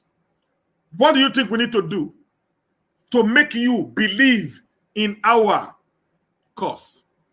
That's all I need. From the west to the east. Because the south, there are many ethnic groups built together who are afraid of oppression.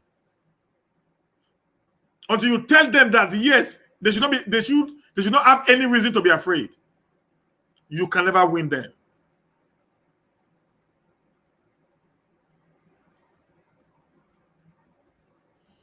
A girl who was raped at the age of 15 years. A girl was raped at the age of 15. And she had that trauma in her mind. And when she was 22 years old, she was not living in the circle of men.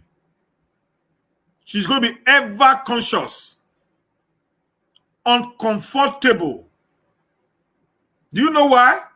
Because the trauma of what happened to her before will be reoccurring.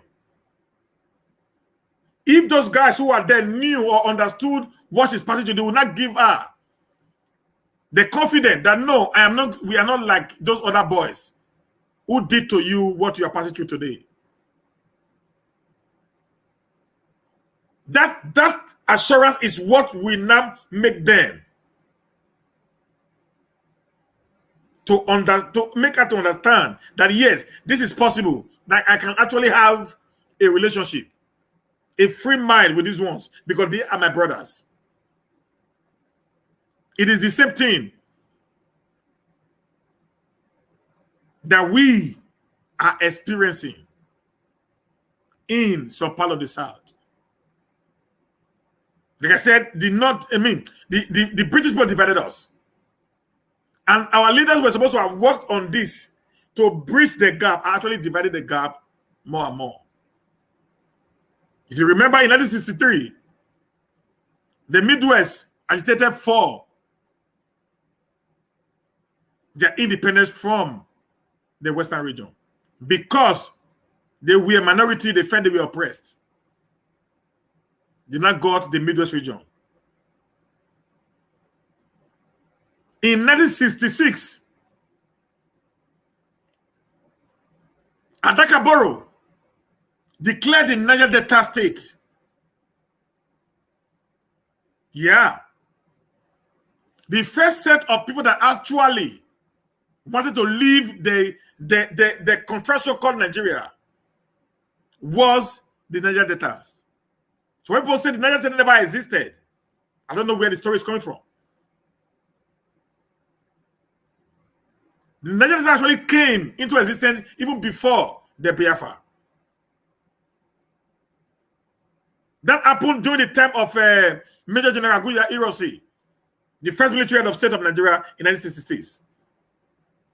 A year or so before the eventual breakdown of law and order in Nigeria that led to the second to the civil war.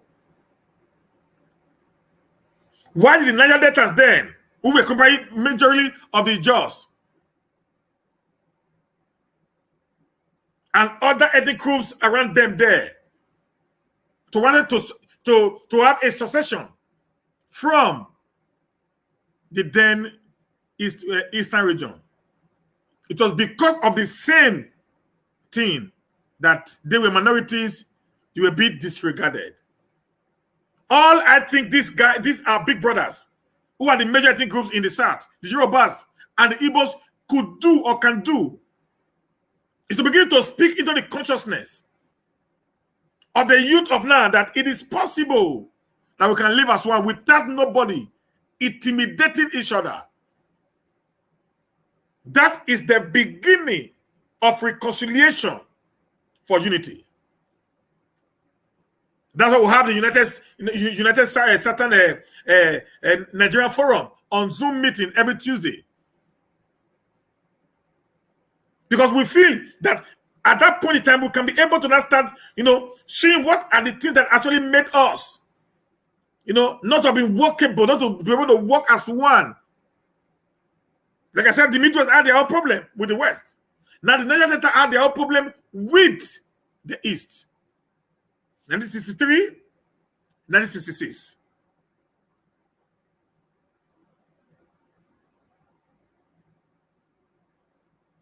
Okay. So, having noticed that there's already a mixed blood, which we can rectify by speaking to the subconsciousness of these people, that they should understand that the mistake of the past can be amended because we are now in the 21st century whereby the world has become a global village.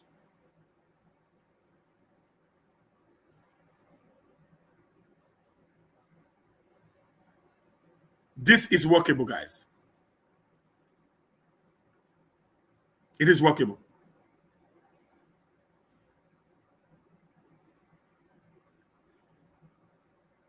I have won many of my friends into this belief of the United South. Many of my friends who are from the East, many from the West, we have won them into this belief of the United Southern Nigeria.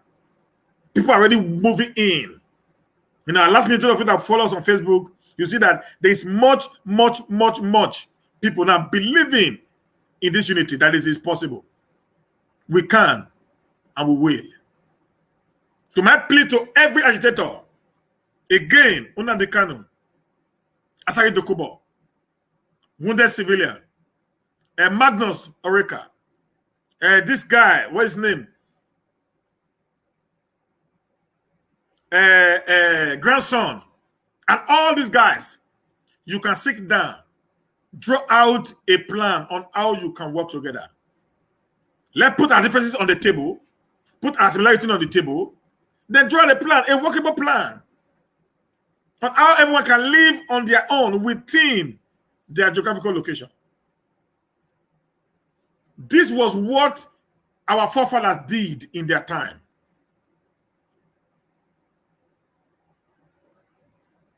If not, of the 1966 coup of January 15th, guys, we won't be here. The alteration of the plans of our forefathers was altered in 1966 by a Satanan. You know me, guys. I say the way it is. The alteration of the Nigeria of today was altered in 1966, January 15 coup, by a Satanan. The concept, like I said, these guys in the North, they knew nothing about politics. The concept of unity system of government was brought into existence by a Satanan. Major General Aguiyi Rossi.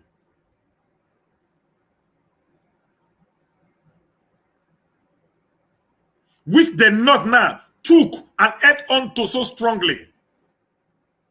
Because in this 1960 to 1966 government, the East regions were developing at their own pace and time.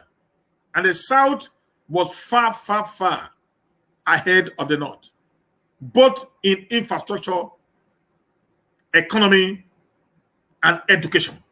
They were far ahead of the North.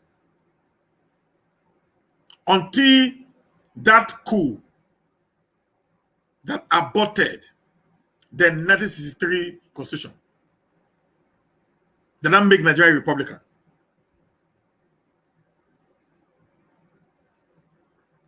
That constitution was suspended and a decree was enacted.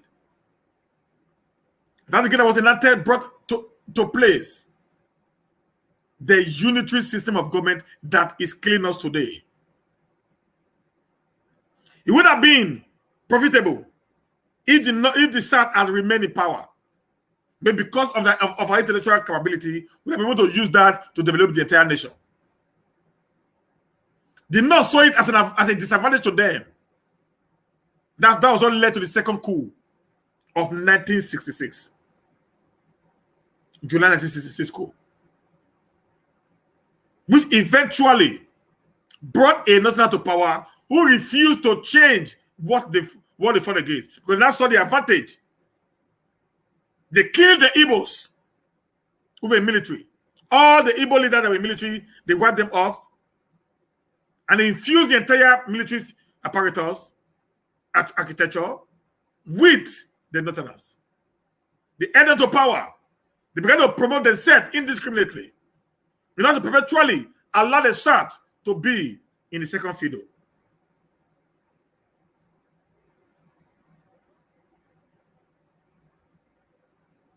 So when people talk about all we are talking about today, we must all understand history, where we are coming from, what brought us to where we are, and how are we going to remedy it.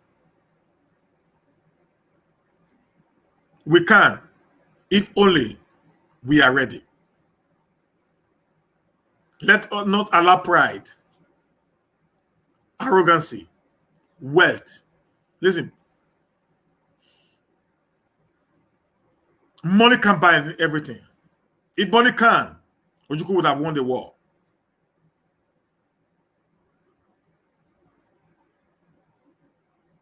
If money can, Ojukwu would have won the war because he had all the financial resources at his disposal. He would have, but he didn't because money was not actually what would have made him to get to where he ought to have gotten to. So, having said that, guys, we can actually change Nigeria, particularly Southern Nigeria, if we begin to see ourselves as one. Wherever there is a difference between us today, can be put aside. It can't. Let's unite. Let's have a force that can change the status quo that's already existing today in the nation called Nigeria. We can, if we want. If we want to do it alone, that is just pure egoism, not caring for the people. You worried about you and you alone. And that will actually not take us far. I don't want to see that when I'm leaving this world,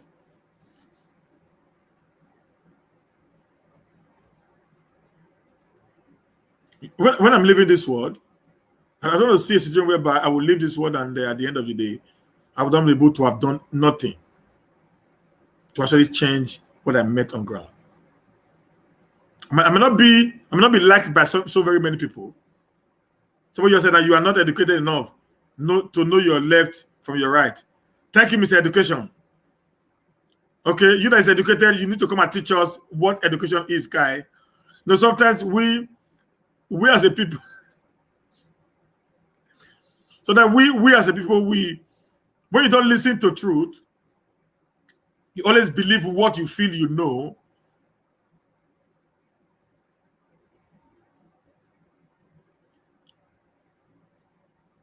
You know, you believe you know, you continuously what is it called? I'm going to say this now. You continuously, act in ignorance, and at the end of the day, you end up being under the bondage.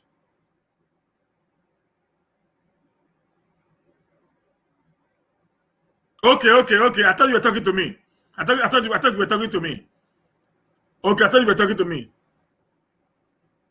Okay. Sorry, guy. I don't see the reply. I thought you were talking to me. Okay, guy. So, no, guys, we must drop our differences. I'm begging you guys. Even here, we must put our differences aside. Please, guys, we need to put our differences aside. That's my beg. That's my plead. We are one. We are one. Please, guys, we are one. I love Nnamdi Kanu. He's my brother. Doesn't matter what people think. I love Wunde Civilian. He's my brother. I love Magnus. These guys, even Jele, they are all my brothers. They're all my brothers. I love these guys. They are doing wonderfully well. In whatsoever way you think they are acting, guys, these guys are doing well. They are making sense. But the problem is, they just needed a common ground.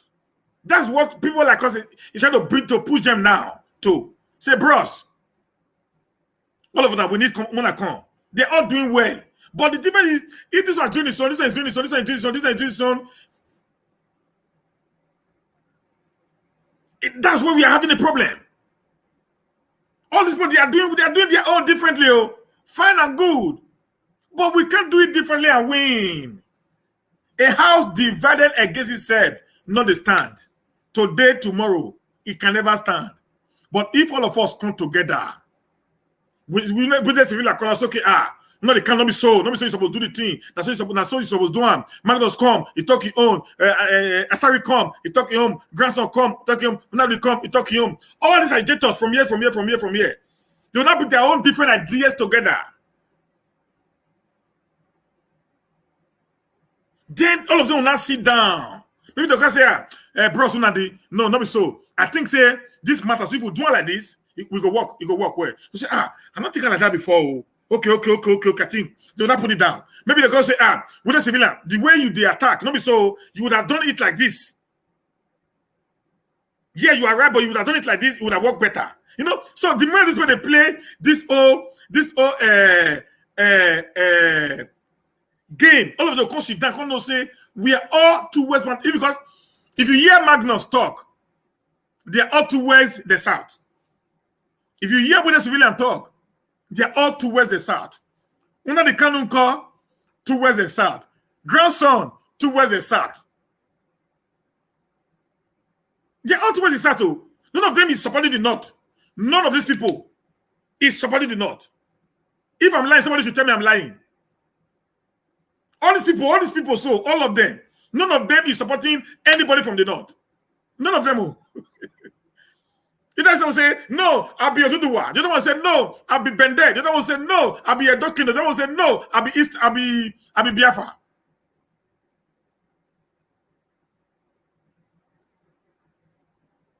That be the problem. So, Because if I listen to, because all of them are my friends, so I listen to all of them. Sometimes I really laugh. I really laugh. Say, all these people, when they talk the same thing from different angle. From different angle. You are saying the same thing, but you are saying it from different angle. From different angle. I said, these people are very good now. I'm not gonna listen to people like us. No, they will be small boys. God bless you. Now pride. Now that's what I said from the beginning, because the problem is if you feel say now my own na good pass, now they happen. Pride. But if we stop this pride, brother, make we just look okay. I beg, make we operate this way. We can be able. Yeah. Guys, hear this now. Under the canon, now you might be like you and me. You understand that? Now you might be. He's not a God. He's going to make mistakes. With a civilian, he's a human being like you and I. He's not a God. He's going to make mistake. Magnus, Oreka, is a human being like you and I. He's not a God. He's going to make mistake. Ijele, the same thing. Godson, the same thing. A grandson, whatever they call him, the same thing. Every one of them, even me myself, I'm going to make even me that is fighting for United South. I'm going to make mistakes because I'm human. I have my own emotion. I have my own reasoning. When somebody comes to correct what I'm thinking, I will think what I'm doing is right.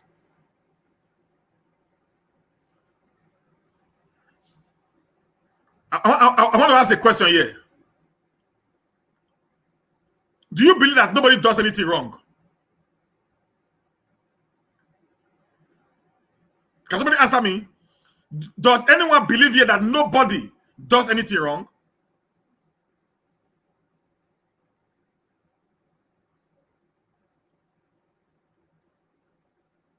Hello, guys. Let me get an answer. Do you believe that there is nobody in this world that does anything wrong? If it's yes, just give me yes. If it's no, give me no.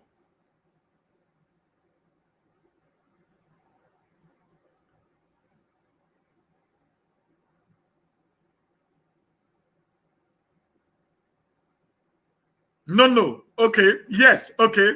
Let me get my answer. Okay. Robert said no.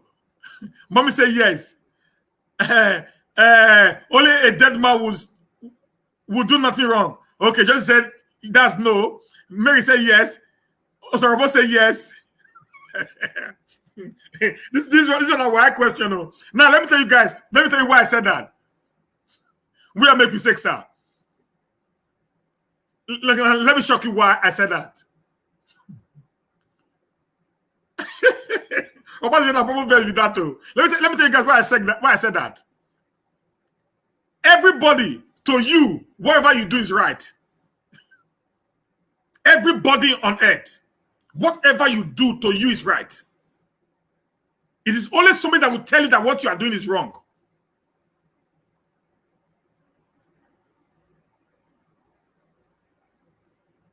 You get it now? To you, to your consciousness, it is right. You're on the right path. Even people that steal feel it is their right. That's when they come to your house, bros. I said, you give me my money, you they talk, Abi.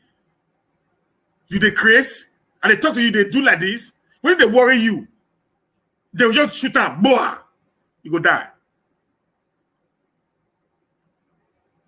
So the person feels what he has just done is the right thing. But it is somebody that will tell you that what you did is wrong. So why am I saying that? Now, one of the kind of my brother might feel that what he's doing, the way he's doing it is the best way. Oreka might be thinking the same thing. Ijele might be thinking the same thing. When this might be thinking, even all of them will be thinking that what they are doing is the right way to do it.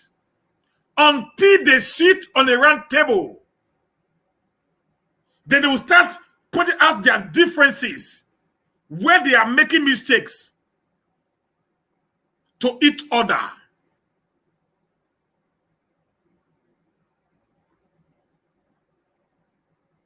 You get it now? Where they're making some mistake to each other, they will start seeing it.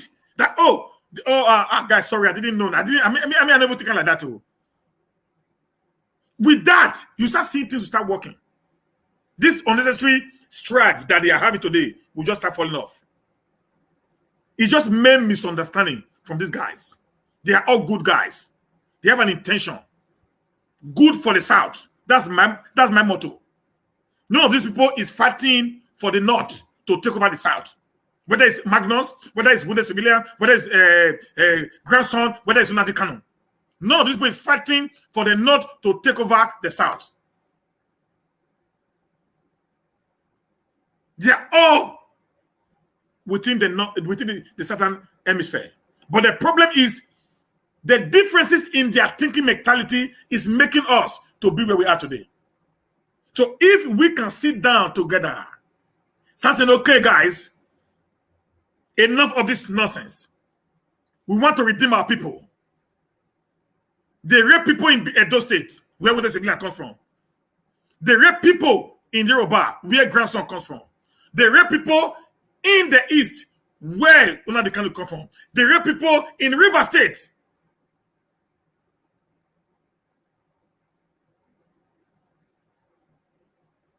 Where Asari Dokubo come from? By who? Who's raping us? The Fulanis. The Northerners. They kill our women. They kill our mothers. They destroy us.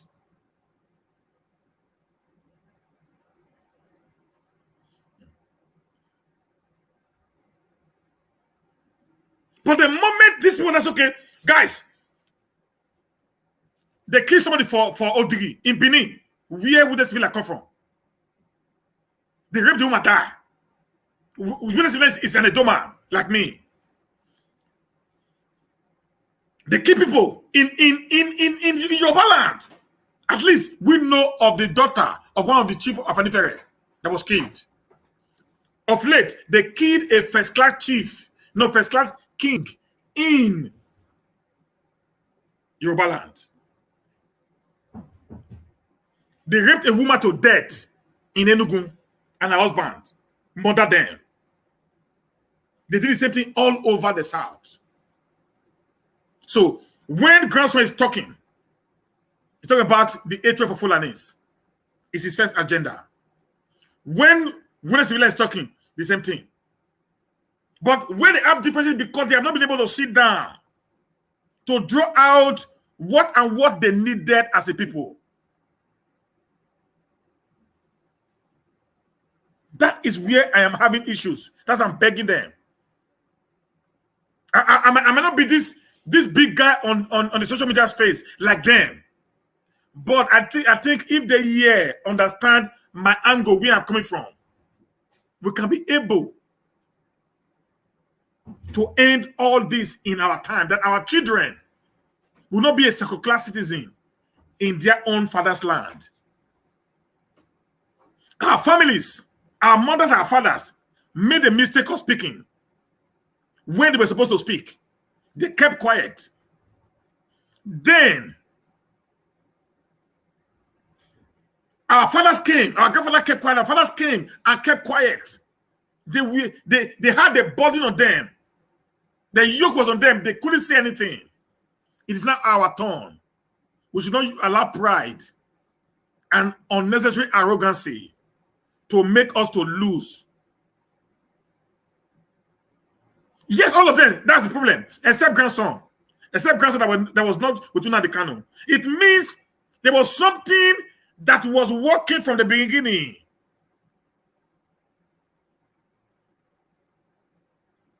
There was something that was working from the beginning that made Magnus to follow him, that made William Sevilla to support him when he was in castration, that made Asari Dokubo to support him, that made Ijele to support him, that made his deputy. There was something that was working there that made people to say, okay, this guy gets sense. He talks something better for our head. Wetin can make them now they fight? In a way me want to know. That's why they beg them. It is time make them forget their differences. Make we sit down. As an Edoma, who is representing the Edo people, the Isha, the Afema, and the Jos, come and sit down. You that is Asari, you represent the Queries, the Job people, and the Shekiris, the Robos. Come and sit down. You Magnus representing the Robos and the other class of data. Come and sit down. Then Nuna the Kanu, come and sit down. Grandson, come and sit down. Everybody already complete. If there are more people that want to come in, bros, may they come. Let's come and sit down. Nuna the Kanu, bring your own idea. Put up on table. Grandson, present your own. Make all these people. Then at the end of the day, all of them will not sit down. They'll start reading through their different ideas. Maybe which one they feel that is not workable will not be cancelled. So this one, bro, this one is not work. Then when all of them see that they not have an idea on how they can unite together. Because the problem is this, guys. Let me tell you today.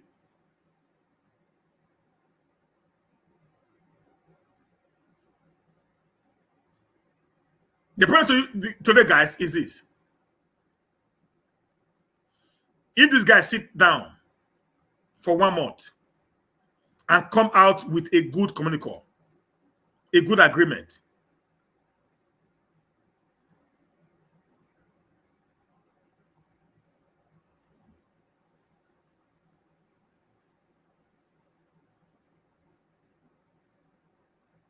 between them, this whole idea will end up in 1 month. I've been Emeka Isaac. I understand what you're saying. I know you'll be saying that there have been Nnamdi is getting out to them. That's not an issue right now. Whether Nnamdi is getting out to them or not, they must find a way, a common ground, all of them. I'm not speaking to one guy now. I'm speaking to every one of them. So get my point, my brother. I'm speaking to every one of them. Let them come together.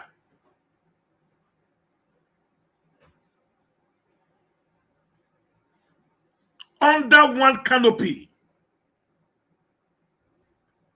I speak to many Igbos, many IPOB leaders. They are my friends. I speak to them, guys. So I know what I'm talking about. I speak to one yesterday for over 2 hours. We were on phone.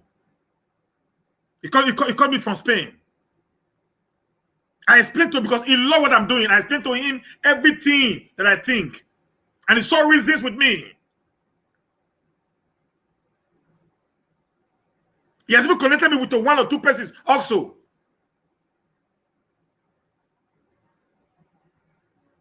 He has connected me with 1 or 2 persons also that I will speak to from the IPOB family, which I am speaking to one today. That guys, look, we are all the same. We are fighting the same fight, but we are doing it from different angles. And at the end, we are not clashing for nothing. If I may ask you guys, somebody said, I speak to one person, he said, there is a force from under the canon. I said, yeah, if that's the case, why not call him? I said, guy, not be like that.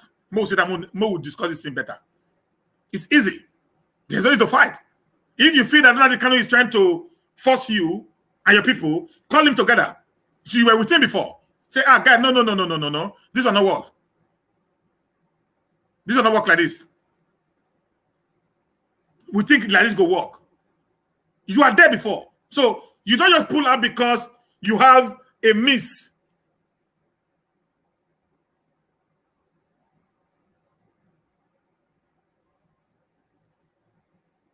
Understanding. You just break out. No. That's what I'm saying. Even if you break out, we must. Because when you break out like that, you just gave the caliphate an opportunity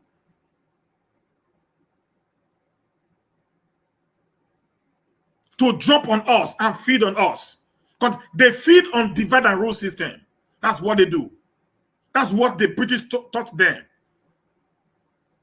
Guys, get this now. We must begin to start having an orientation of our mind. You might not like me, but like me for one thing, that I am a Southerner like you. That alone should supersede every other thing that I'm doing.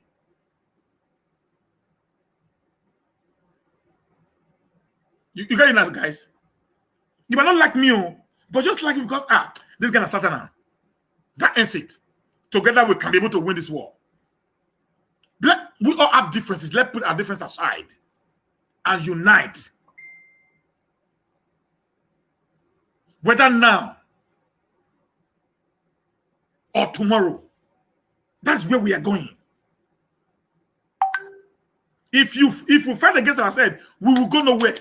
We're not going anywhere. Don't forget that. We can't go nowhere, guys. No matter how we plan, it's not going to work. But the moment we start seeing reasons why, guys, when I just sit down sometimes, when I think whether they talk, okay, this man said where they talk, so this small boy where they talk. Maybe to them and be a small boy. But does it make sense? Sit down to play the thing. Maybe at the end of the day, you will see reasons to waiting at the talk. If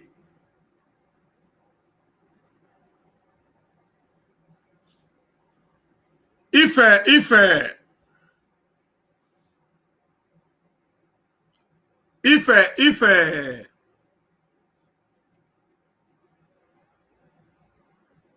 want to talk to somebody, if I get Nnamdi Kanu number tomorrow, I want to talk to Nnamdi Kanu. I'm not going to insult him, no. I'm going to speak to his mind. I'm going to speak to his subconsciousness. I'm going to tell him, please, if you can permit me to talk to you for 30 minutes, maybe you might get the angle I'm coming from.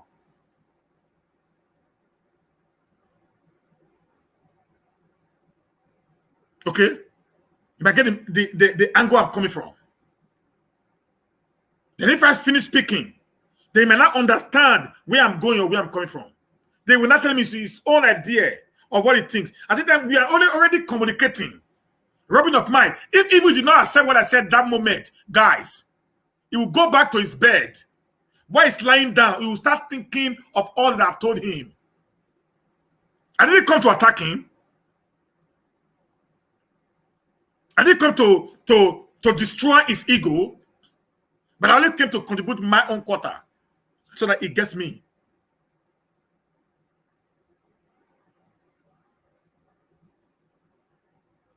You get it now, guys? So now, when or if I cause the civilians, okay, my brother, look, he was going to tell his own. No, Nnamdi Kanu is this, is that. Bros, okay, listen, we will think like this. Do you know that I've spoken to Magnus? That's why when Magnus was speaking the other day, when he spoke on my show, he said, I see you are trying to unite the South, but will these people agree? Now it's already seeing the unity as a thing that is workable. Is that saying will some people agree? Then it's already believing in my theory of a united Southern Nigeria. Yes, he's always believing in my theory.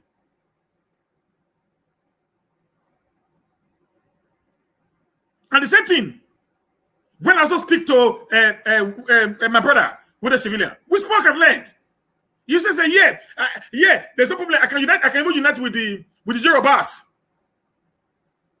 But not the Igbos. I said, no, bros, not be all Igbos. He said, yes, not all Igbos, some Igbos. I said, fine.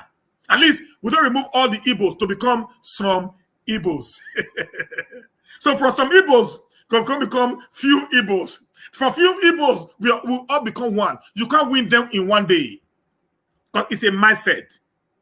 You need to, that building that they build, the building of disunity that they build, you have to break it one after the other. That is why consultation and negotiation will continue. This is what people don't understand. Say, when they cannot spoke to them, they refuse to listen. If they refuse to listen, sir, speak again. If Asari the Kubo is talking against you, be the matured man, be the big bros. Call him again. If he's shouting at you, say, bros, relax. Make I tell you why and they do what they do. The same thing with Asari the Kubo. If the can is insulting you, don't go to social media and insult him back. Pick up a phone. Call him. My brother, I want to talk to you. Now two go talk for phone. Nobody did there. If you let Mona shout, Mona curse, Mona insult on herself. Nobody did back there. Now go talk on a thing. At the end of the day, you both of you will go back to your bed. Start thinking of what you said. That's how unity is being built, guys. It not be one day work. I mean, you say, when a civilian will just say, you can't do it like this. You say, yes, sir. No, it doesn't work. Or when you come just come with a civilian. It's not possible. No, it doesn't work. It doesn't work. It's a mindset.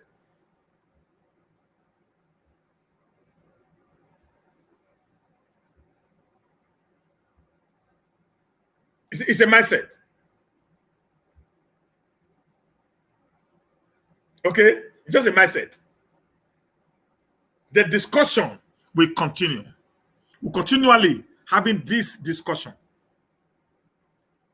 together. It might take us some time, but the more we talk, the more people start understanding. Like since I started pushing this unity the last 2 months, when the first day I started it, all the people that I saw were insults from the East. I must tell you the truth. Everybody came out insulting me. But when I did it again the second day, and I saw 2 or 3 people and I said, I think you are making sense. Today, I have more people believing now in what I'm saying. Listen, guys. Now, I want to tell you a secret. I not tell anybody. Do you know that for we to have Nigeria to disintegrate as we want it to be, first we must unite in the South. That's even who's going to clamor for a referendum. It is the Southerners that will say, if we don't do it like this, we go like this. I've said it before. That's why I had to take us through history from 1950 something down to today, so that we understood where we're coming from. What has kept us here is we have been disunited for no reason.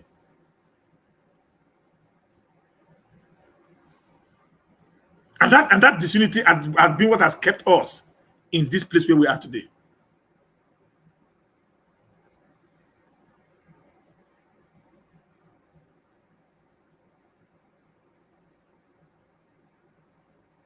But the moment we start understanding that, oh, our father made mistake before, because if Obafemi Awolowo and Nnamdi Azikiwe was actually the president and the prime minister in 1960 and 1964, we would not be here. We will not be here. I promise we will not be here. Nigeria would have been more better than London, because those 2 guys, they were very, it was sound.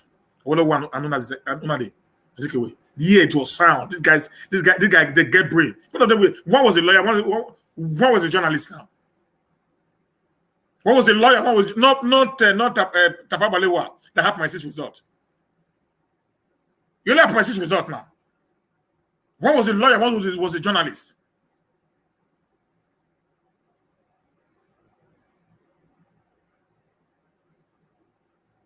One was a lawyer, one was a journalist, my brother.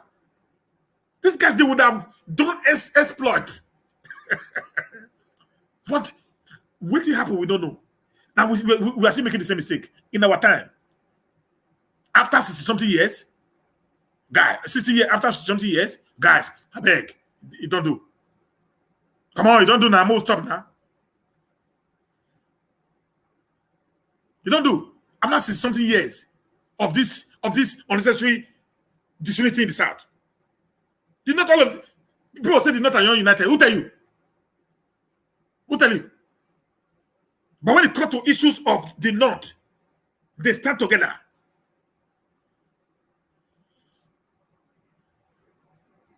They stand together. They don't do 1 year. When it comes to the issue of the North, not them.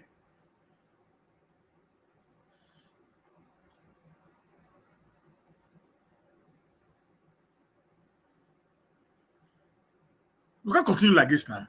Since 1950 something, they come. We always fight ourselves. They not decide to destroy the South. Our fathers did it. Our grandfathers did it. Nice our turn. In our turn again. No, nine. It can't work. We must throw that out and see ourselves as one. We do that in Europe. Many of you here have helped an Igbo man. Many of you here have helped a Benin man. Many of you here have helped an Ikore man, an Ijaw man. a Yoruba man in Europe, put them in your house so that free, they don't pay us rent. You go feed them. You go teach them where to get paper. But then, when you go back home, you will not become enemy.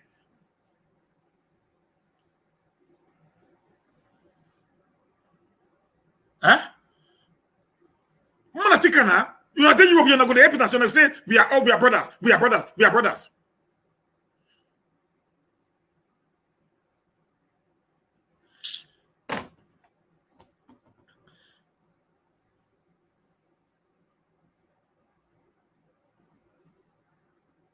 Yeah, when I came here, the first person where me and I stay for the same house, Naibo man, una the canon, una the where you call him? Yeah, na name Unamdi. They call him. He's in London now.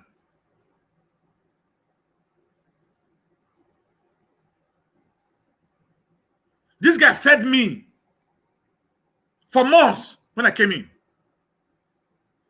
For months. Igbo from Enugu State.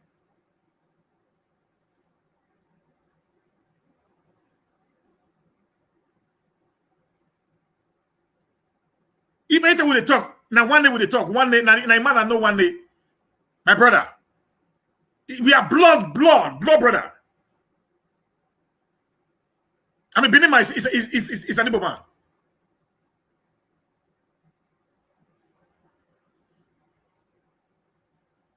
We do things practically together. We're cooking together. I don't get money. I get brother for a year. I came with my other brother. But I left my other brother, I stayed with him. We live in the same room. Eat together, do everything practically together.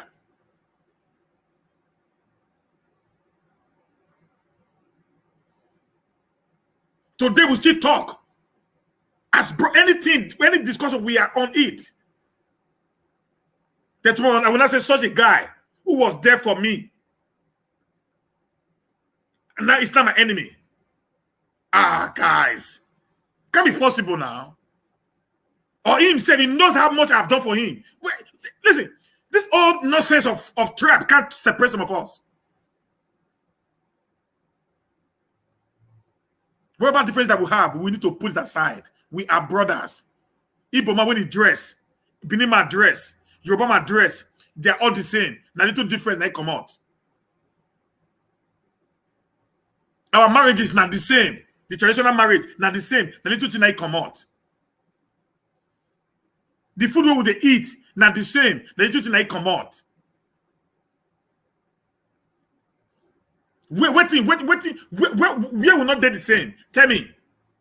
Can somebody just tell me where this Yoruba, Igbo, and these other tribes are not the same in the South? Somebody just tell me what is the difference? What we don't have in common? Tell me. Somebody can tell me that there's one thing that the Southerners don't have in common. These three zones, they call zones today. What tell me? Our kings, see the way they dress. See all our kings in the South. See the way they dress. Tell me what is the difference between our kings in the South. Come on, guys, and make me the provoke this evening. Tell me what is the difference? All our kings in the South. See them from the Oba of Benin to Lagos to East, even to Ijo, they all dress practically the same pattern of dressing. Their throats are the same.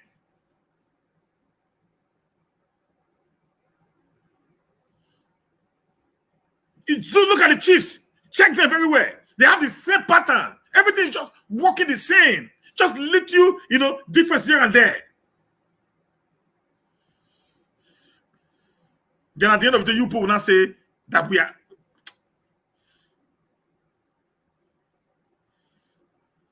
Please, guys, I am begging you guys, all of you who are agitating, please put all this nonsense aside. We can't do it like this. We can't make it. We'll continue living in Nigerian poverty.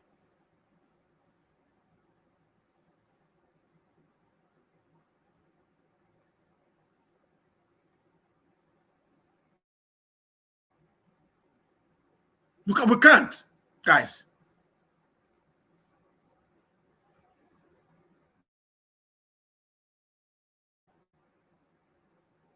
That's true. We can't, guys. The day they start unite, either the country start working.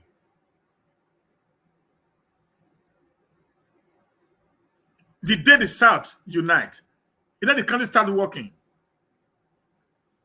or this country will disintegrate. So when some people talk about this disintegration, I laugh. The thing can come on its own without not even a gunshot. The day the South unite.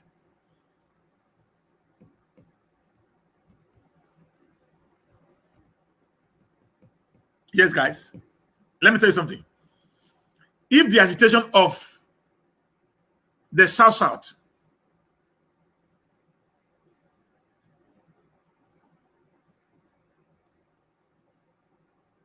the South,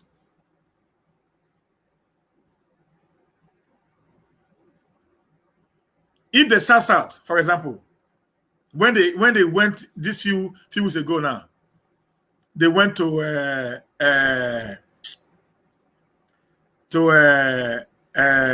what's it called? Sorry, guys.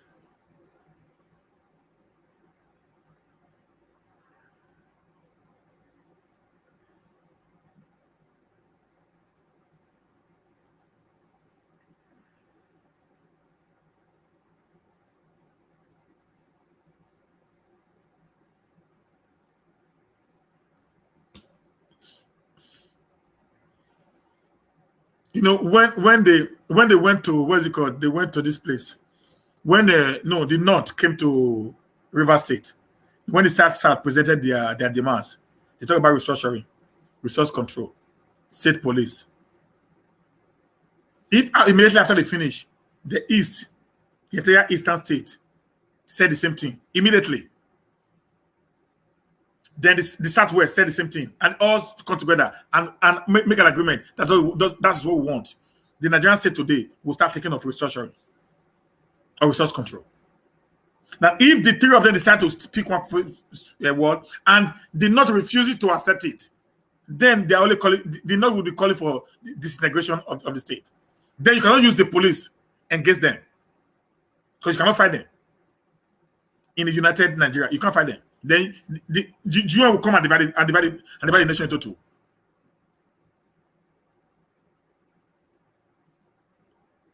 Yeah, that's the simple truth. That's what unity can do. When they're not united, they decide to speak one, and they said no. I said no. They decided to say, okay, we are leaving. We're tired of this marriage. We need to go. The entire South. The North cannot wage war against the entire South. It's not possible. It's not possible. The UN will come in and divide the country into two. Did not have no other option than to come down to their level. Having known that they are already insecure in the North. So when the war starts, they're going to be the one that's going to bear the brunt more.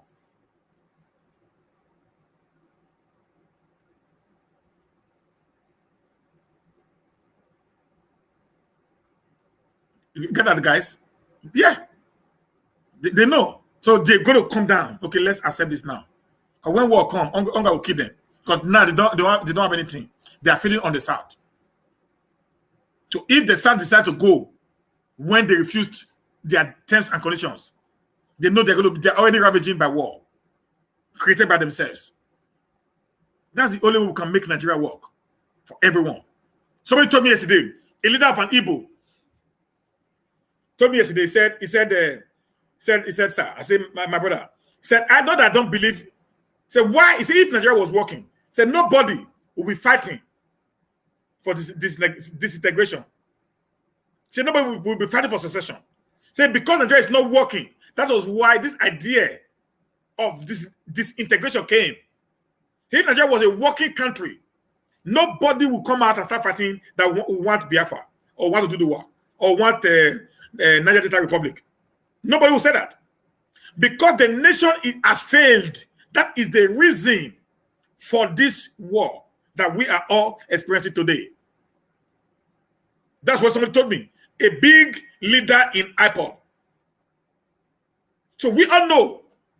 Kanako have also said, the Kana said it also. That the reason why he's agitating for Biafra, it is because the Nigerian system is not working.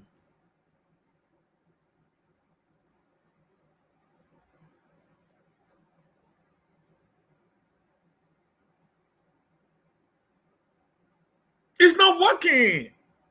So if we decide to say we are going to make them, bros, my plan is let us begin to attack our leaders, expose all their secrets, all their years. Let us begin to expose them.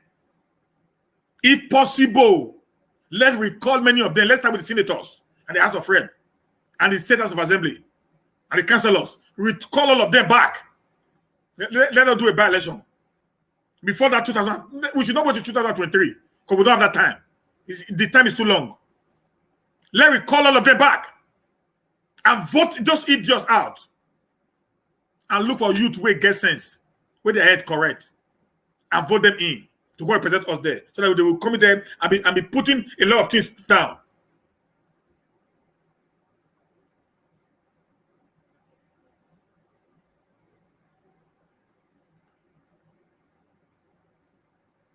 And I'm not on the wrong lane. The lane I am on is today is unity. Nothing will change that at me, Emeka. If we don't unite, we can't do nothing. Not uniting with the criminals up there. No. We must unite as a youth in our time. If you don't unite today, the same saboteur you are afraid of will still be there on the other side waiting for you. That is the truth, sir. I know that.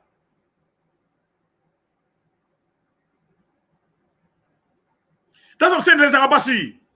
Our people, our Saturday leaders know that the problem is the constitution, but they're not saying anything about it. That's why we need to recall all of them back. So that we will send people who actually know our problem, our pain, to go there and tell them we want this constitution to be amended. If the entire SAT leaders in the State House of Assembly, the National Assembly decide to speak in one voice, they not will listen. They are afraid of the South, my brother. That's why they're using this divide and rule system on us. They know. They want to make sure that we will never cooperate. They won't cooperate. They will be using that as a way to armor us on our heads.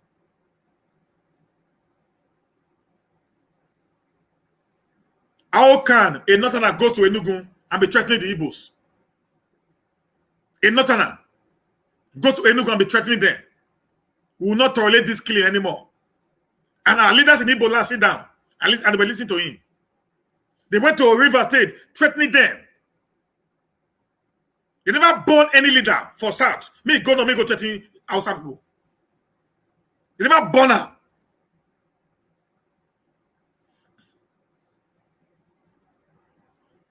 Listen, do you know what happened in the north on Monday? No, Sunday. Do you know what happened in the north?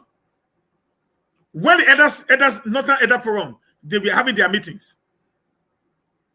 Youth came into that meeting and chased all of them away in the north.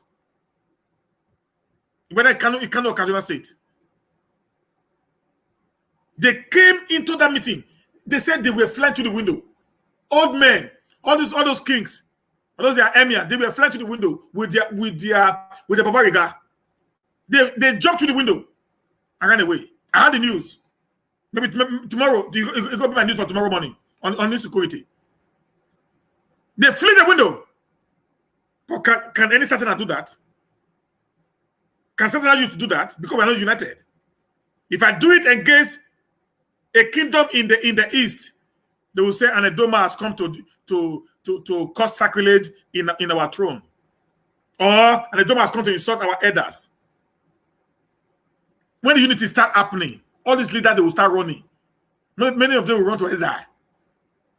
Because they know then their wala has started, guys. Thank you, guys. I need to go right now. You know, it's not easy. Every day I spend 5-6 hours of my time